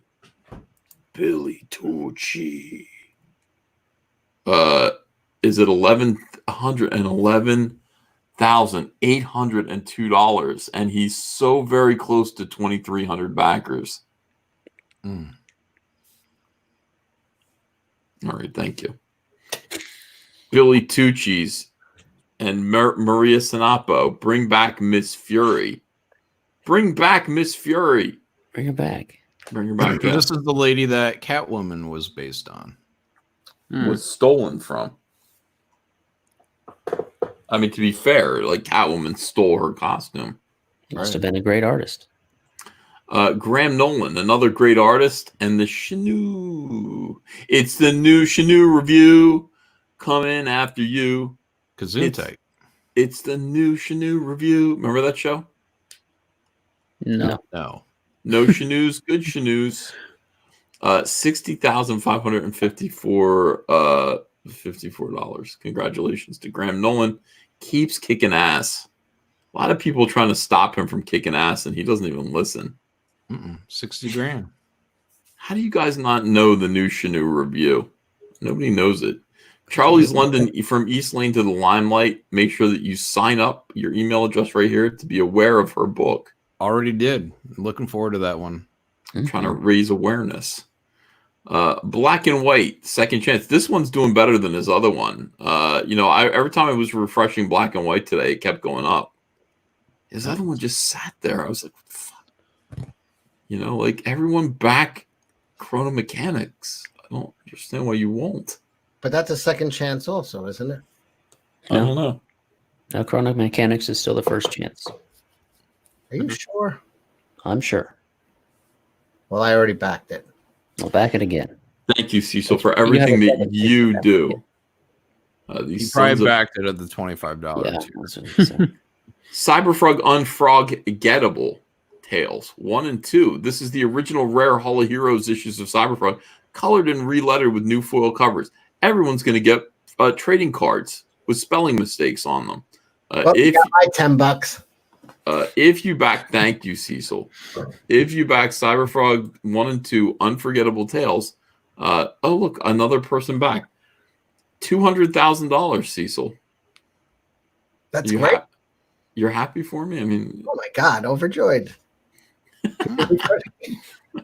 I'm so happy for you. I'm so happy. This is a different Cecil than last Oh, night. I was so happy. You know what? You know my favorite day is when he passed me. Wednesday. Oh my God! I thought I was gonna cry from happiness. You like looking at him from behind. Yeah. Cyberfrog 2. All for you, none for me. That's what I say. Oh, thanks, Cecil. Look, we jumped up $1,021,000.64. When is enough is right.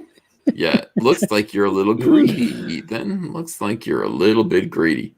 Well, we're going forward because we have to beat some evil. We have to beat Secret Wars. Then we have to beat Cyberfrog, Blood Honey. Then we have to beat our wives. And then we have to beat cancer. Yeah, it's very important. So amazing, guys. You guys don't know the new Shanu review? No. I told you guys about Free to Be You and Me, and you hated it. Yes, I did hate that. That was that, what's her name? Marlo Thomas horse shit. Yeah. When you see this, you're going to be sickened. Okay? When you see this, you're going to be sickened. You're going to go, oh, yeah, I remember that. And then you're going to throw up. I'm going to be sickened, confused, bleeding, and hungry. Bleeding rectally. I'm sure it was before my time.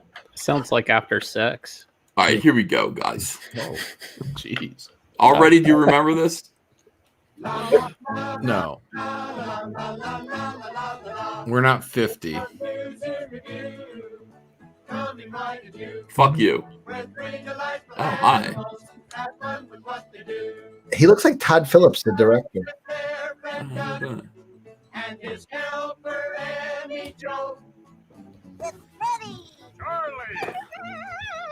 That's me. They're saying in the chat. They're saying I look like Henrietta Hippo. Wait, what level and hell did you live in where you got this show? Utah. Look at that. Oh. Nice legs. Yeah, it's hot. It's nightmarish. That hippo is horrifying. I don't. Look at him pretending to have a good time. They don't get to eat unless they perform, Ethan. Oh. All right, so now you guys know it's the new zoo review coming right at you. That's all I was singing. Is there? I feel like I could get with that chick now. Yeah, I think you probably could. The hippo? You got a Probably shovel? what? 80? Got a shovel? Katawini says, crap, I remember that hippo. It's coming back to me. Thanks a lot, EVS. Is there? I don't remember that at all. I never know. I would venture to guess that there's not a single member of the original cast there that didn't die in a hotel room of an overdose. I'd like to think so. I would like to believe that's true. All right. Epic Burger, Chicago for the win, says Sulfur Comics. Zayd Comics says Chick-fil-A is the best. If you think so, check out the Lost Pages on Indiegogo. Comicsgate's own Diaz brothers are at it again. 20K unlocks a new Kyung Lee story. Zayd Comics presents the Lost Pages on Indiegogo. Randy Siplon says, Ethan, is your ultimate food a chicken pot pie? I don't like chicken pot pies. Yeah, I don't like them. Snarkticon DM says, Comicsgate slogan, smang and get paid. Snarkticon DM says, Mike's next project, Hamilton the graphic novel. 200 Watt Studio says, Kumquat Cats. Kumquat Cats. That's KKK, though, so that's... Yeah, I saw that. Shit. No, I'm steering away from that. It's KKC. KK. No, he spelled cats with a K. Yeah. It's terrible. Snarkticon DM says, cat book title, Mighty Morphin Meower Rangers. That's good. That's Meower Rangers. Mm-hmm. Drunky McAsshole says, does chill stream mean nude? I'm very chill. I'm not wearing any clothes right now either, so that's why the camera's off. Yeah, same here. for you, but for my what's that? OnlyFans page. The camera's on. OnlyFans. Solverex Comics said, my first Indiegogo is going to be for a 300-page softcover graphic novel. But it's 100% finished because it was a webcomic. Prefer not to break it up. Blue Spectre says, can John tease anything about Graveyard Shift 3? Screw off Cecil. People just read the Cecil. Yeah, new characters, guys. We're going to introduce Graveyard Shift to some allies, I guess. And we're going to start building everything up through Volume 6. So the cast, there's going to be a lot of expansion, a lot of new characters, good guys, bad guys, and it will all come to a head by Volume 6. 200 Watt Studio says, I changed my profile for you. Screw off, Cecil. Why is everybody saying screw off, Cecil? Angry Baneling says, great stream today, Uncle Lee. Was fun coming on and talking to you today. Also, Concerto stream soon, please. Praise the sun. Fuck you, Cecil. Huh. God damn. How nice. Oh, I just added those. I was okay. I just saw those. They didn't. Something on DM says Magus 7 or Vestige 2. Who's getting more money? Now that is the foot race. That's you know what? You're an artist. You zhuzhed them up a little bit. That's all. Cecil, who do you think is going to win? Magus 7 or Vestige 2? Whew. Wow. 2 month total. 2 month total. Well, where's MAGA at? MAGA is, let me refresh it real quick here and see. $15,057. Wow, that's going to be a horse race. Through a bog, but still a horse race. Where is Vestige at right now? It is at 31,250. It's been at 31 for a long time now. Yeah, well, okay, so Mike is 2 days in. 2 days 15, and Vestige 2 was at 2 days in, was at 17. So yeah, it's pretty close. It's yeah. Now, traditionally, Mike being at $15,000 today would mean $45,000 in 2 days, in 2 months. That's what that means, because it's the first 48 hours is 1/3 or so, and so you can kind of predict roughly that it's going to be $45,000 unless something weird happens. But I don't know. I guess I'd say Mike. I would like to think Mike would win, but it'd be funny if War Campaign did. So, what's your thought, John? I kind of was in this. I had this question yesterday with Rob Casey. And, Mike. Well, this isn't what you want to happen. This is what do you think is going to happen. No, because even by saying that, it'll influence it, because then it'll turn into Spike Campaign. Oh, sure. Yeah. I know what I want to happen, but I won't say it because I dislike them both, and I don't want either of them to benefit. Oh, fuck. Let's see. Matt Becker says, "Hail Gary Gnu." Yeah. Chris Stanley. There's a little hippo sticker. Thank you, Chris. Junkie McCassell says, "Is the new zoo review where the former members of Doodletown Pipers go when they die? I'm dead inside." Spike and Madness says, "Cecil told the girl he'd satisfy her, but she knew he was lying. She knew he was lying." Oh, Jesus. What do you think of that?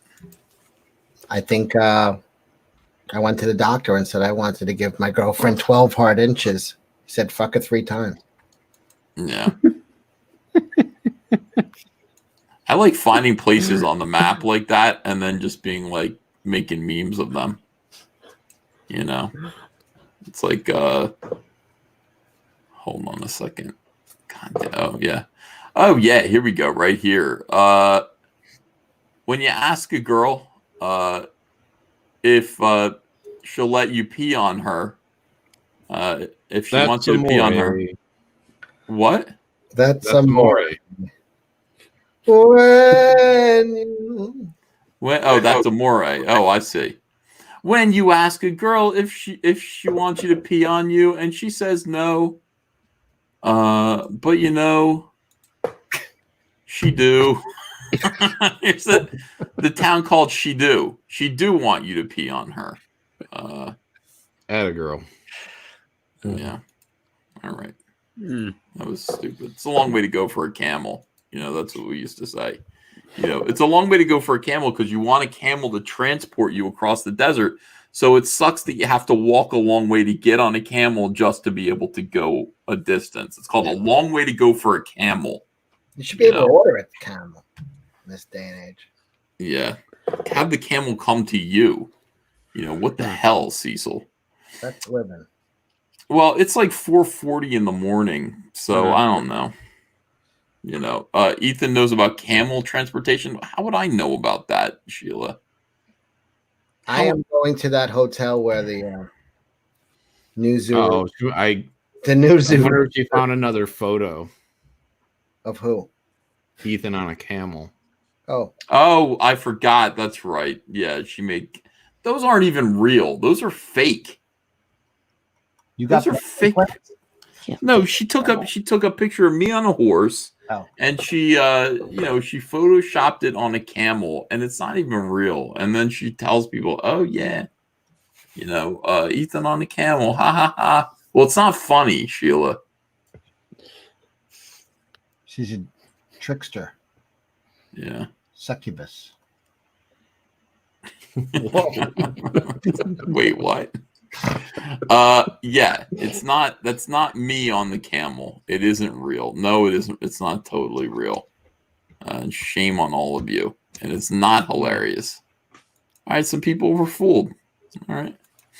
Okay, everyone, look, we love you. And thank you for being here and watching the show and listening to us moan. This was kind of like a moany stream. Cecil, Well, it's like a chill stream. Yeah, it's kind of like a little emo. It was a little emo. The tone of this stream is this. It's Who do you want to win? Warpam, Pan, and Mike. Oh. Good morning, everyone. Have a great day today, and we'll see you again later. Bye. All right. Bye. Finally take this mask